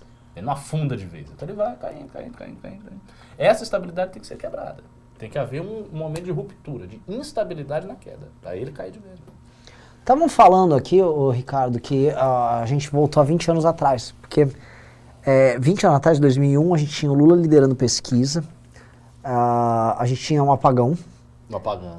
A gente tinha uma estabilidade econômica enorme, não tão grande quanto hoje. E as pessoas estavam meio sem alternativa nenhuma. E na época, tem a Rosana Collor, tem o Ciro Gomes. A Rosana Collor chegou a crescer, né? Chegou a liderar a pesquisa. Eu lembro. Ela explodiu. O que houve com ela? Não, Rosana Sarney. Sarney. Isso. Que ela parecia séria. Aí encontraram uns cofres cheios de dinheiro, mas era mentira, né? Depois descobriram que era... E dizem que foi armado não pelo PT, mas sim pelo Serra. Sim, o negócio meio escabroso que acontecia. E também tínhamos o Ciro Gomes em terceiro nas pesquisas naquela época também. Tá tudo igual. Então, assim, parece que está vivendo, né, um eterno retorno. Agora, sim, comentar com vocês, galera, uma coisa que a gente tá sabendo, que é essa história que a própria XP está reportando clientes deles, que em outubro é possível ter apagão. Eu comentei na live de ontem com o Liberaldo, só que hoje a gente veio checar, falamos com o Kim conversou com uma turma e assim, há um zum de pânico e desespero. É mesmo? Real. Do tipo, e aí, o que a gente faz? Manda a galera já começar a desligar as luzes em casa. Nossa. Né? Tá previsto assim, a gente vai ter um surto. Surto não, é um susto, um medo ali, no meio de outubro ficar sem energia e no começo de novembro. Ou seja, já. Basicamente daqui, a gente pode ter algum tipo de apagão já em coisa de 2 semanas. 2 semanas, cara. Nossa. Ô Couto, muda o título agora. Vamos dar uma mudadinha de título aí pra gente atrair mais público. O público tá caindo porque a gente não está tratando de outros temas, né? E não tá com o Alessandro Vieira aqui, né? Exato. Que a galera tá chegando aqui. Cadê o Alessandro Vieira? Vamos falar de, assim, velho da Havan, 2 pontos. Vergonha. Vamos falar do velho da Havan. O que houve? O velho da Havan, estão comentando na CPI aí muito do lance da Prevent Senior e tal. Da mãe dele. Eu não vou entrar muito nisso aqui agora. Eu queria entrar no do velho da Havan, porque é o que o senador Alessandro Vieira colocou ali e a gente vai ter que falar disso. O velho da Havan não é um cara só à procura de dinheiro. Eu não acho que é um cara pra... Ele realmente, assim, ter permitido que a mãe dele morresse dele nessas circunstâncias, ele ele botou o skin da mamãe no game. Né? Tudo bem que é da mamãe. Da mamãe, mas botou. De qualquer maneira, a mãe do cara. O que você me diz desse cara? Porque assim, é simbólico de uma parada que eu vou querer abordar com você depois, que o quanto, assim, se o Tutinha da Jovem Pan realmente não acredita nas porra que eles estão falando. Mas eu acho que ele acredita, quer dizer, o Tutinha não sei, eu não conheço, mas o que eu vou dizer assim de maneira mais geral, eu acho que muita gente acredita nisso. E eu tive esta constatação ao ver professores estrangeiros, eu comentei isso com você, que me deram curso intelectuais de alto gabarito dos Estados Unidos, vindo com um discurso negacionista. Negacionista, o discurso do Bolsonaro. E não era gente burra, nem gente mal informada, era gente bem informada, que inclusive fazia questão de falar com os alunos para tirar a máscara e não sei o que. É sério isso. Tira aí, não sei o que, e vinha e citava o estúdio não sei quem, papapá, e a questão da mídia. Então eu acho que houve uma confusão séria. Por conta do quê? Porque a pandemia também foi estranha. Tudo o que aconteceu ao redor da pandemia é estranho. E aí eu peço que vocês tenham calma para a análise que eu vou fazer aqui. A ideia de você fechar a humanidade porque está rolando uma doença, isso não é uma coisa comum. Assim, a gente teve várias doenças ao longo de muito tempo. E em toda a minha vida eu nunca vi um negócio desse. Então isso foi uma coisa extremamente incomum. A ideia de você ter grandes organismos internacionais que estipulam que todo mundo tem que usar máscara em tudo que é lugar, isso não é uma coisa comum. Você teve gripe aviária, você teve H1N1, H2N2, você teve várias doenças. E uma coisa deste tipo nunca aconteceu. Ou é mentira? Então a pandemia foi um fato singular. A partir desse fato singular, houve uma proliferação de teses sociológicas e filosóficas mais diversas. Aqui eu posso fazer uma lista de gente que escreveu sobre isso. Judith Butler, Zizek, ou Agamben, gente da área de comunicação. Um monte de gente escreveu sobre isso. Então foi um negócio assim muito revolucionário. Quando isso acontece, isso meio que ativa um senso que muita gente tem, especialmente conservadores, porque os conservadores estão fora do mainstream.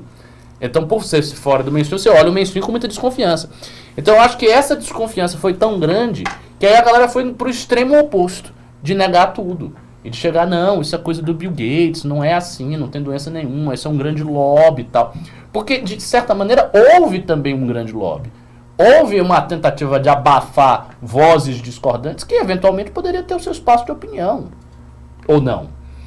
Então, como criou uma politização gigantesca nisso, e as medidas tomadas para o enfrentamento da pandemia foram medidas muito excepcionais, muito singulares, eu acho que houve esse giro e a galera começou a entrar em teorias conspiratórias loucas. Eu acho que praticamente ninguém nessa pandemia conseguiu chegar no ponto mediano, sabe? Chegar no ponto razoável, de olhar e criticar as coisas, entender. E isso foi muito difícil. Tanto é que quando nós começamos aqui, neste programa, falar do quão estranho é você usar a máscara em tudo que é lugar, em lugares abertos, tá? Teve um monte de gente que ficou furiosa aqui. Você é negacionista, você é louco, você não sei o quê. Por quê? Por que vocês tiveram essa reação? Por que teve gente que teve essa reação? Por conta dessa politização que faz as pessoas exorbitarem. Então elas não conseguem olhar o fenômeno com equanimidade. Tipo, olhar isso aqui e enxergar que isso aqui é apenas branco. Tipo, ou a galera tá enxergando isso aqui como transparente, e aí as outras pessoas dizem, não, isso aqui é preto. E aí o sujeito não simplesmente olha e diz, não, isso aqui é branco, mas tem falhas aqui, tem uma parte preta e tal. Eu acho que isso provocou essa loucura coletiva. A gente viveu num surto coletivo da pandemia e tá vivendo Sim, ainda. tá vivendo ainda. Tem um surto coletivo ainda. Tem porque tem, assim, o gado chama de os pandeminions, né? Que é o outro lado da moeda que existe também e que existe um pessoal que... Tô falando aqui. Que O Ricardo negacionista, Leandro Rodrigues, não sei o quê. Eu não sou negacionista. Assim que surgiu esse negócio da pandemia, eu fiquei bastante preocupado. Eu fiz uma quarentena estrita. Eu ouvi as previsões do Ravena, sempre muito apocalíptico, eu ficava preocupado. Eu sei que a pandemia existe, eu sei que a doença está aí. A doença matou quase 600 mil pessoas no Brasil. Então, fato, a doença é mortífera, uma doença séria, matou 4 milhões e tantos no mundo. Né? Eu não estou negando nada. Mas que houve medidas singulares e novas, historicamente, que foram tomadas, isso é verdade. Que existe um discurso histérico em relação a alguns pontos da pandemia. Isso existe dos dois lados, existe. E você precisa constatar isso aí. E ficar dentro do limite da razoabilidade. E as pessoas saíram do limite da razoabilidade. Então, eu acho que isso faz o efeito. E aí virou essa guerra aí. Não, eu às vezes saio pra correr e coisas às vezes acontecem, assim, gente no parque. Eu tô correndo, eu vou naquele Parque do Povo, às vezes eu passo lá, dou uma volta, às vezes no próprio Parque Ibirapuera. Tô correndo sozinho, não tem ninguém do lado. Aí às vezes você passa correndo, tá uma pessoa do outro lado e eu, me multe Dória, outra multa que ele vai me dar. Eu tiro a máscara pra correr. É débil mental eu correr de máscara, eu não vou correr de máscara. Entendeu? Aí eu sou pandemia, eu sou negacionista, aí me chama de negacionista, não vou correr de máscara, caralho. Aí eu vejo umas pessoas meio loucas, a máscara, eu estou correndo em público, porra! Aí também, aí né, enfim, aí É isso, é a dificuldade de achar um meio termo nesse negócio aí. O negócio mexeu muito com a cabeça das pessoas. E muita gente morreu, muitas pessoas perderam parentes, aí entra um elemento emocional aí, violento.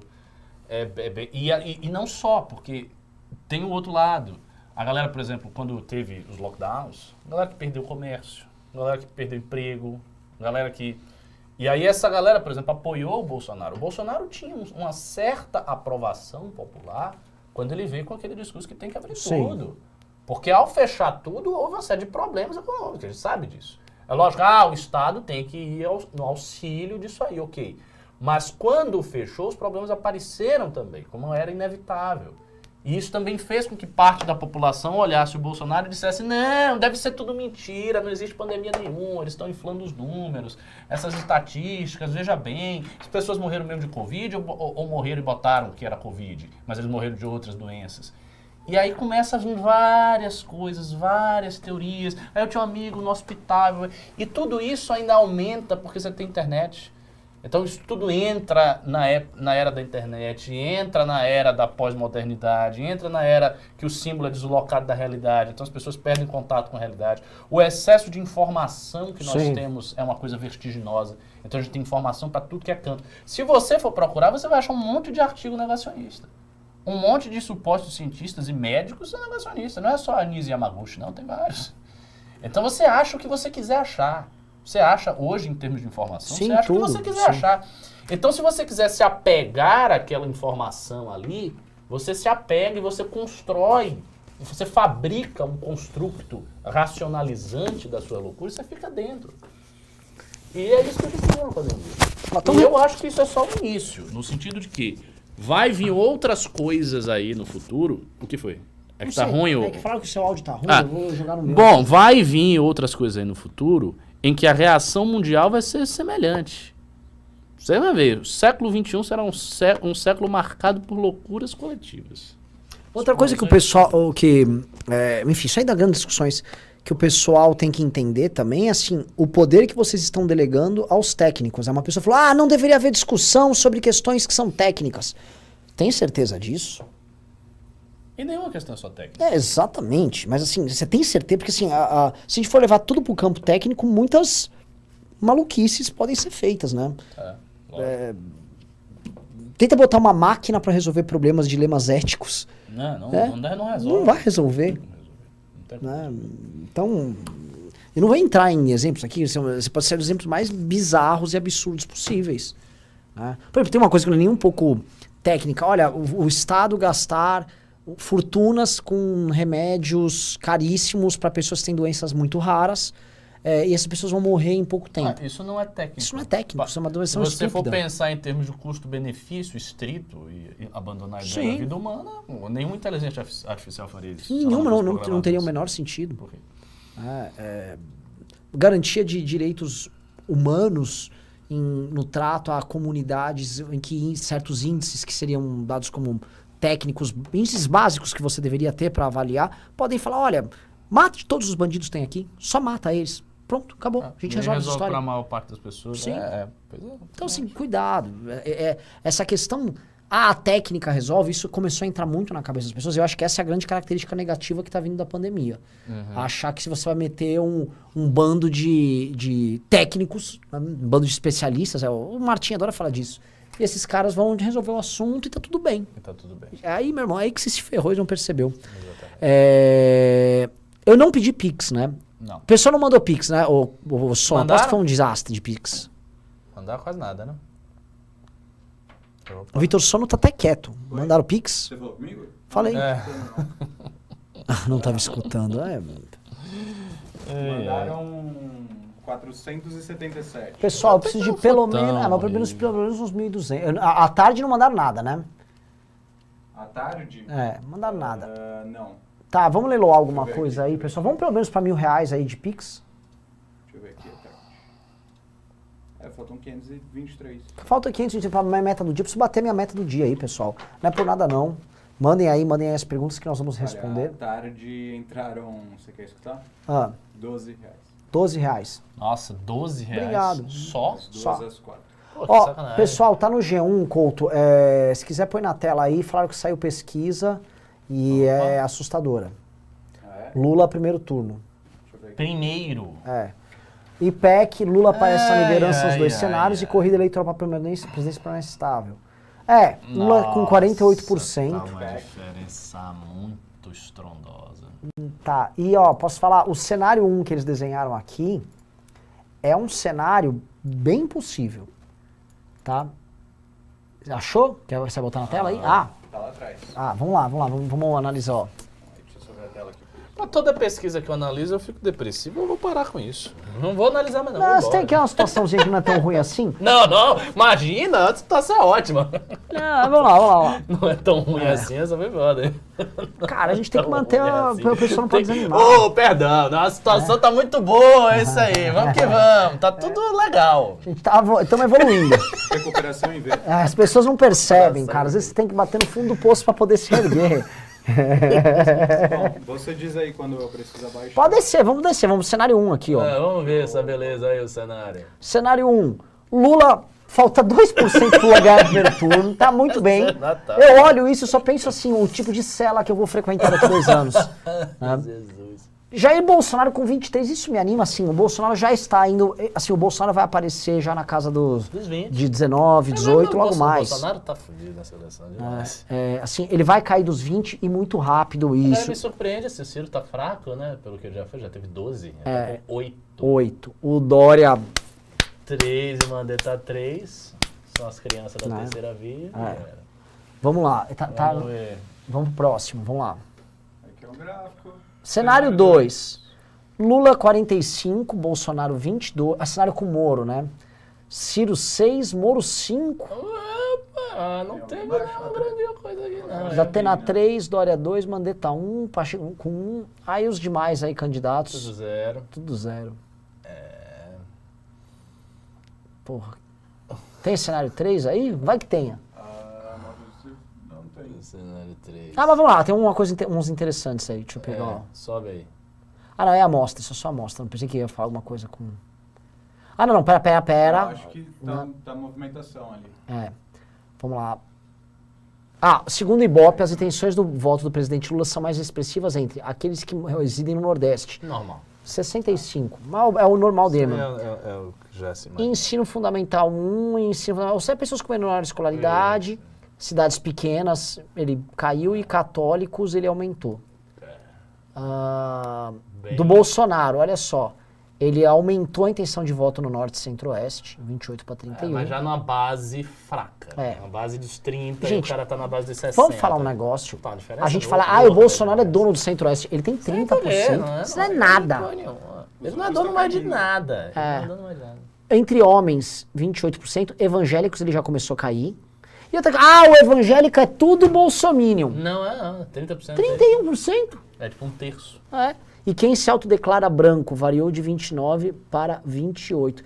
Também é uma forçação de barra isso aí, um pouco do negócio do branco. A variação do governo Bolsonaro. Ótimo e bom, 22. Agora, isto é uma coisa muito impressionante para o Bolsonaro. Porque a essa altura da desgraça que tá o governo. Isso eu acho impressionante. Você tem que bater palma pro Bolsonaro. Porque ele tem uma base ali de 20% que é uma base ensandecida. As pessoas estão loucas. Sim. Você olha a situação do país e você diz, não, está ótimo. Está ótimo. Nunca esteve melhor. Porra, Bolsonaro tá perfeito. Caralho. É. Tem mais? Não, ruim, forma de governar. Desaprova a forma de governar, 70%. 70%. Muito. Agora, eu acho que esse cara... Por isso que talvez o Bolsonaro não caia tanto assim quanto a gente imagina. Porque eu sinto que esses 20%, 15%, 18% que acha Bolsonaro ótimo e aprova o governo, eu não sei como essa galera vai sair. O que o Bolsonaro precisa fazer mais para essa galera sair? Sai matando as pessoas de forma Ele já fez isso. Ele já... Ele já fez, essa parte já fez. Eu também não sei. Isso, a galera que confia e tal. Essa galera, tipo, não tem mais. Talvez o apagão deu uma mexida, não sei. Os caras vão falar que foi a China. Que foi essa? Você viu o que o chinês fez aí? Nossa, é capaz dos bolsonaristas. Não, mas, gente, eles acreditam em qualquer eles vão coisa. inventar alguma loucura. Eles vão inventar uma loucura. Então, assim, pesquisa aqui em primeira mão, o que a gente vai analisar numa pesquisa dessas, né? Assim... O cenário está muito bom. Nós temos grandes esperanças. Eu acho que vocês têm que ficar... E assim, gente, nessa pesquisa aí, vamos lá, nomes da terceira via aí, tira o Ciro. O Moro com 5 e o Dória com 3? O Datê, né, popular 3? E as pessoas sempre vêm com essa conversa, mas tá longe, a pesquisa distorce na hora da eleição. Eu não gosto desse papo, cara. Eu acho que a galera já tem que estar fazendo campanha com toda a força. Sim. E ponto. Mas na hora vai mudar. Quem disse que vai mudar? Existe uma regra cósmica que aí na hora, quando chegar perto, aí você vai subir assim, vertiginosamente. Baseado no quê? É uma crença. Eu acho que vai acontecer, porque aí, veja, aí... O público, que hoje está quase 50% de gente que vai votar no Lula, não vai mais. Por que não vai? Qual é o motivo pelo qual você acredita que o público que hoje está dizendo que 50% vai votar no Lula, sendo que tudo que o Lula fez de ruim, ele já fez. Neste momento, o Lula não está produzindo nada contra ele, não está fazendo nada. No máximo, o PT está batendo no MBL, umas figuras assim, e o Lula está com aprovação. Então... Isso não está afetando a imagem do Lula. O PT, por exemplo, o PT arreganhou o dente, aí o Lula caiu. Não. O PT arreganhou o dente e o Lula continuou subindo. Então, e outra coisa, o público, isso é um fato que vocês têm que ter em mente. As pessoas desassociam o Lula do PT. O Lula é uma figura maior do que o PT. Tem gente, e acredite se quiser, tem gente que não gosta do PT e gosta do Lula. Isso acontece, a dissociação acontece. Porque a cabeça do eleitor brasileiro, especialmente o menos escolarizado, é uma cabeça muito personalista. Então ela olha a pessoa, ela não olha tanto o partido, ela olha o cara. Isso significa que não existe hoje razão para que essas pessoas simplesmente migrem o seu voto, assim, aleatoriamente. Eu ia votar no Lula, agora não vou mais. Porque os candidatos da terceira via eles já estão sendo perguntados. A pesquisa já os inclui. E aí alguém pode dizer, mas as pessoas não conhecem. Mais ou menos, o Dória é um cara conhecido. O Dória é governador de São Paulo. O Sérgio Moro foi ministro da Justiça, as pessoas conhecem. Talvez nos rincões lá do Piauí não conheça, mas a média da população brasileira conhece, não são figuras obscuras. Não é um candidato extremamente obscuro que pode despontar. Esse caso do candidato obscuro que pode despontar é o caso de uma Simone Tebet, de um Vieira e tal. É diferente. Mas esses dois, Moro e Dória, são conhecidos. E, no entanto, não estão performando eleitoralmente nessas pesquisas. Então, isso já é um problema. Eu acho que quem quer ter alguma chance de terceira via tem que começar uma pré-campanha extremamente agressiva e botar dinheiro já antes e fazer o diabo. Porque senão não vai subir. Vai chegar na hora, vai fazer a campanha e não vai conseguir mudar muita coisa dessa realidade aí. Mas... Enfim, cada qual faz o que pretende. Vamos lá, ô Vitor Sono. Vamos para os superchats. Superchat? Bora. Bora lá, que tem bastante. Deixa eu só ver aqui se eu já li esse. Ó, Heloísa Helena Bailo, isso mesmo. Bailo. 27,90. Estamos precisando de uma injeção de seriedade. Senador Alessandro tem. A galera gostou. Isso aí. Flaísa, grande Flaísa. Acompanho os trabalhos da CPI e admiro a forma sóbria, mas incisiva como o senador vem atuando. O bate-papo está muito esclarecedor e é super bem-vindo. Boa. Mensagens para o senador. O Eric Sacramento, o grande Eric, mandou R$10. Qual a possibilidade de uma união do senador Alessandro com a senadora Simone Tebet em uma única candidatura represente a terceira via? Porque vocês dois fazem um trabalho ótimo na CPI. Olha só. Flaísa mandou mais 10 aqui. Contribuição pela presença do senador. Os esquemas envolvendo a Prevent Senior e a Covaxin são algumas das coisas mais escabrosas de que se tem notícia no Brasil. Quadra desoladora da história. Só uma observação. Teve uma pessoa que falou aqui, mas as pesquisas erram e elas sempre erram. Isso não é verdade. Isso não é verdade. Houve erros. Por exemplo, a pesquisa do Arthur foi uma distorção gigantesca. O Arthur apareceu com 1, ele acabou com 10. Isso foi uma distorção.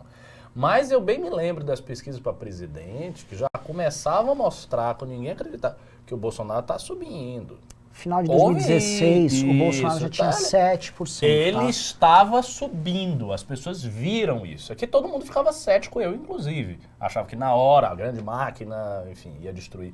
Mas não foi uma coisa muito distante das pesquisas, não erraram fragorosamente.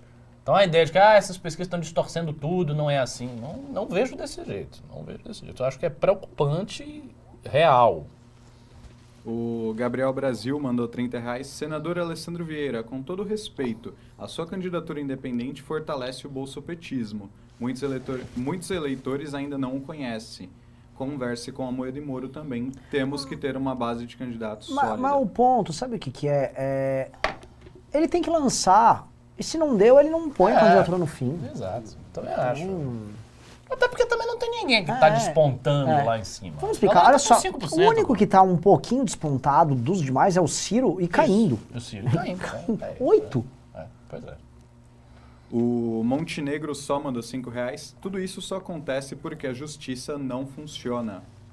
Ele tá falando no meio da entrevista lá. Bruno Santos mandou R$27,90. Ao fim do programa, queria saber a opinião do senador sobre o governo do estado de Sergipe. Ele já foi. Mas ele já foi. Pega só as que a gente pode comentar. Essas ficam muito fora do escopo. Eu vou pular aqui as do senador, então. Ok. Daqui, Sociedade. Bom, o Rafa. Esse aqui já foi. Existe possibilidade. Vou pular aqui. Nossa, tem bastante só para o senador. Prezados Renan e Ricardo, obrigado por terem trazido o senador para a live. Parabéns, Leandro O. Parabéns, Leandro O. R$20. Falou. O homem de fé, Jesus, mandou R$100 e não disse nada. Obrigado, Jesus. Amém. O Thales Lima mandou R$20. Uma indicação de um economista bom, Fernando Urrich.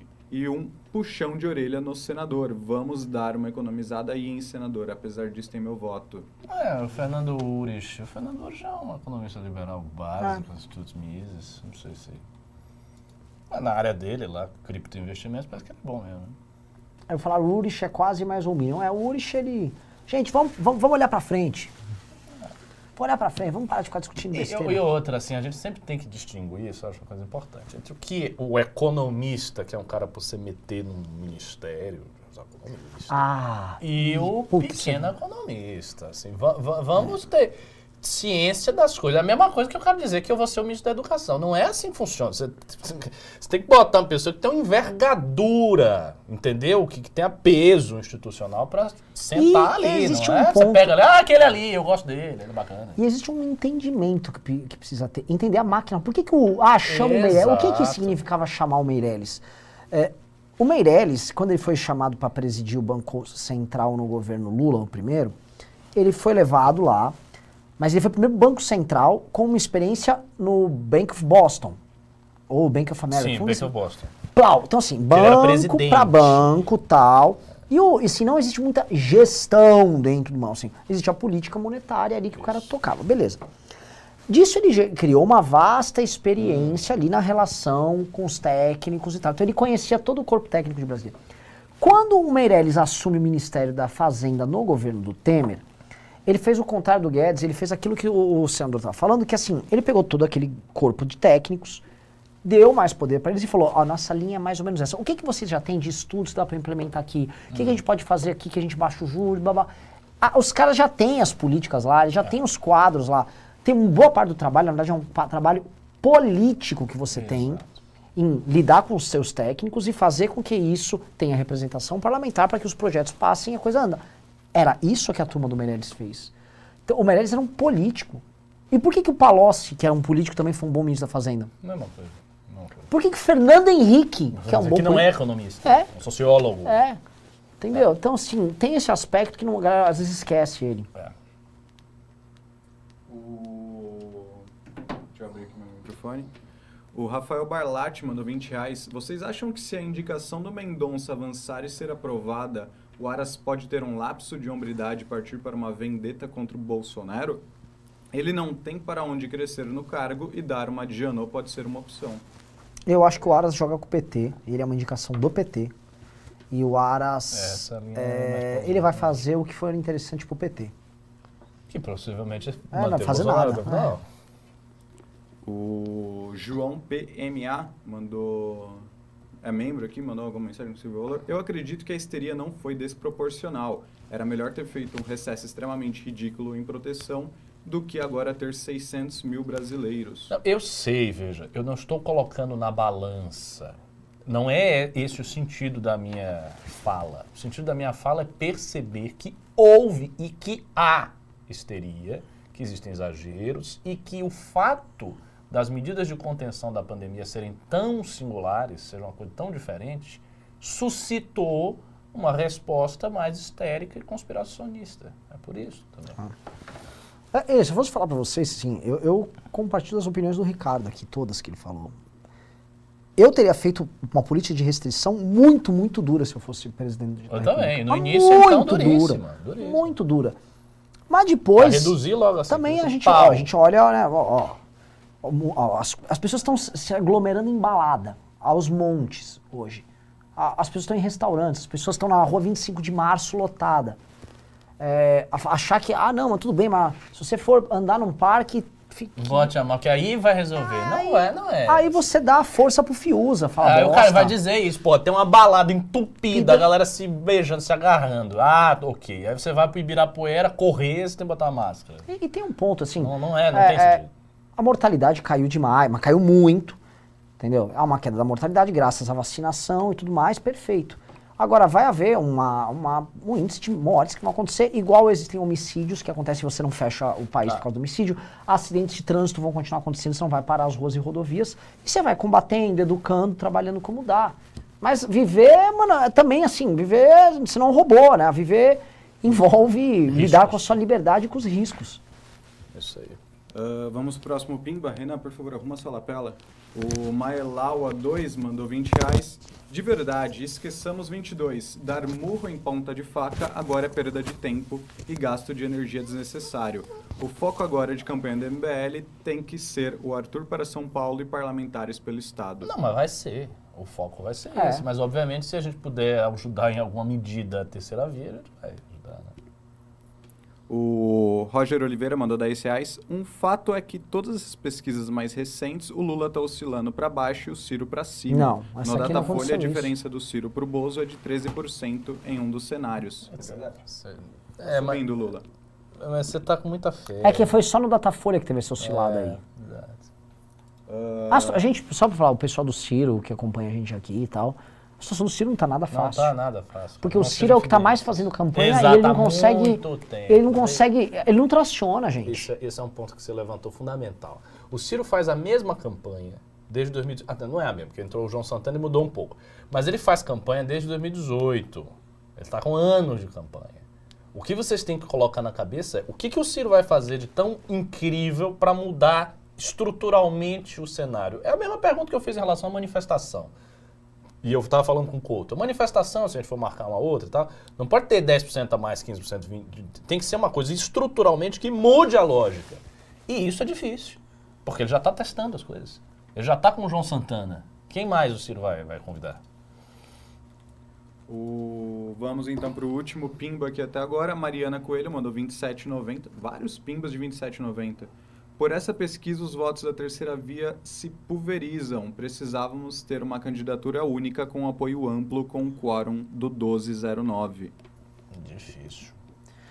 Pra mim tá claro uma coisa, tá? O Bolsonaro, ele tá, obviamente, só trabalhando pro nicho dele, foi o tom do discurso na ONU. Assim, vamos manter 20% aí, segura 20%. Isso, que pelo menos eu chego no segundo.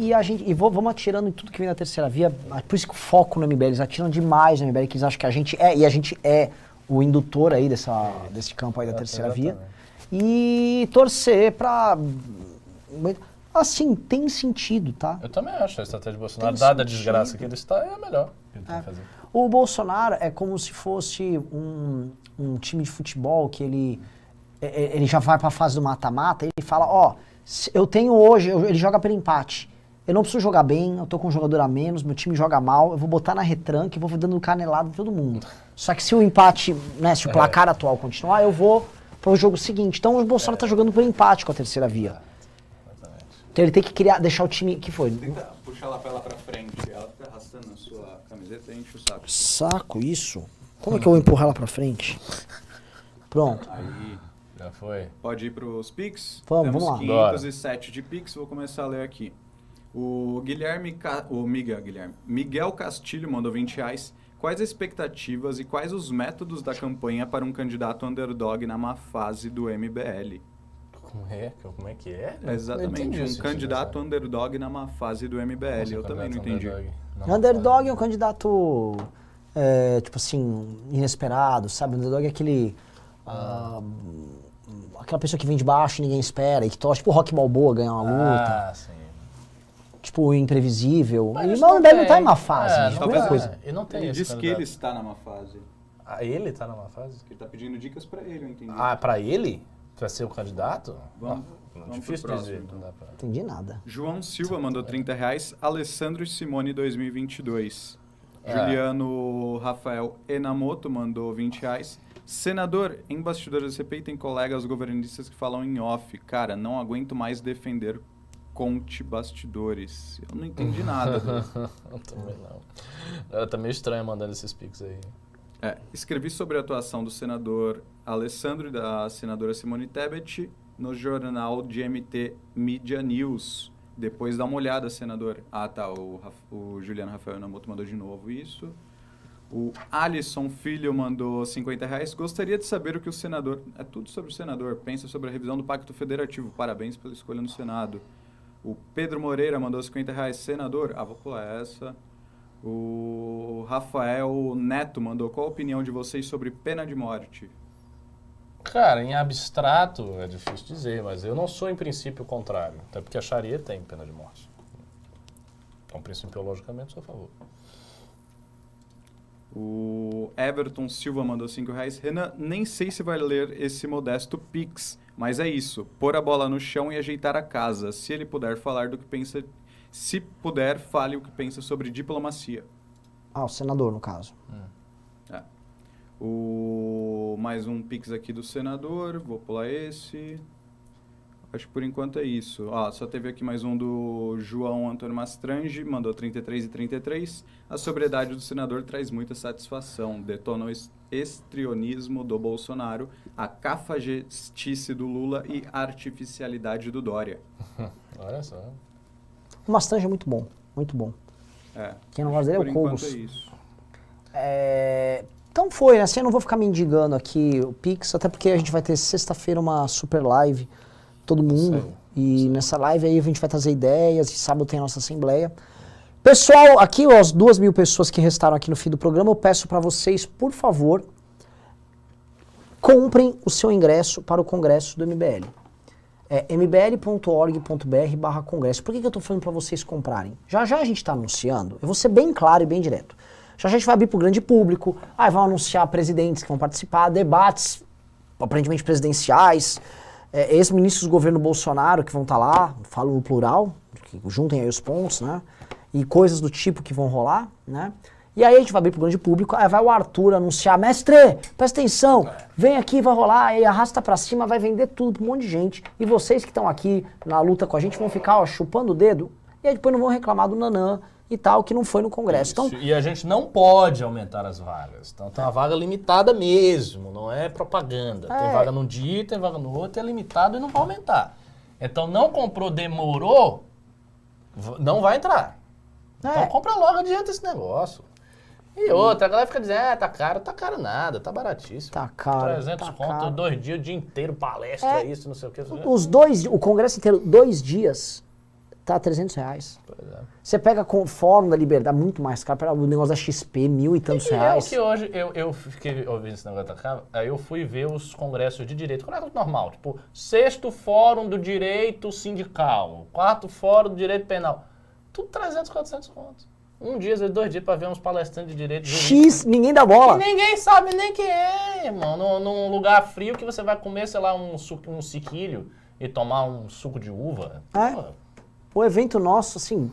E pra galera que tava falando do hotel, a gente tá fechando com um hostel pra ficar baratíssimo pra galera que vem de fora ficar lá Isso. perto. Posso falar? Vou falar um negócio. Vamos anunciar A em gente breve. também é muito bonzinho. Tem que aprender com esses vendedores. Sabe esse vendedor de cursos? Esses caras tipo Wendel não sei o quê. Ah, não quer vir, não é pra vir, não. Não tô precisando. É que a gente, tipo assim, claramente assim, a gente quer que vocês venham. É específico, vocês, porque é com vocês que a gente constrói política aqui. exatamente. Tipo assim, a gente quer vocês lá.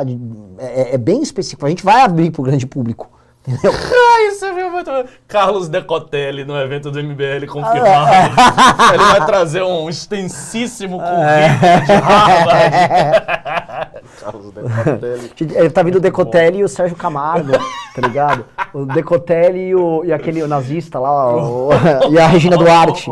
Como era o nome do nazista, meu Deus? Qual é o nome dele, cara? Ah, esqueci. Não, é bom que esqueceu que ele não te processa.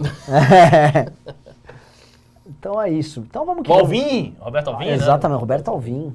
Nossa Senhora. É isso aí? É isso. Valeu, galera. Obrigado e fomos. Goodbye.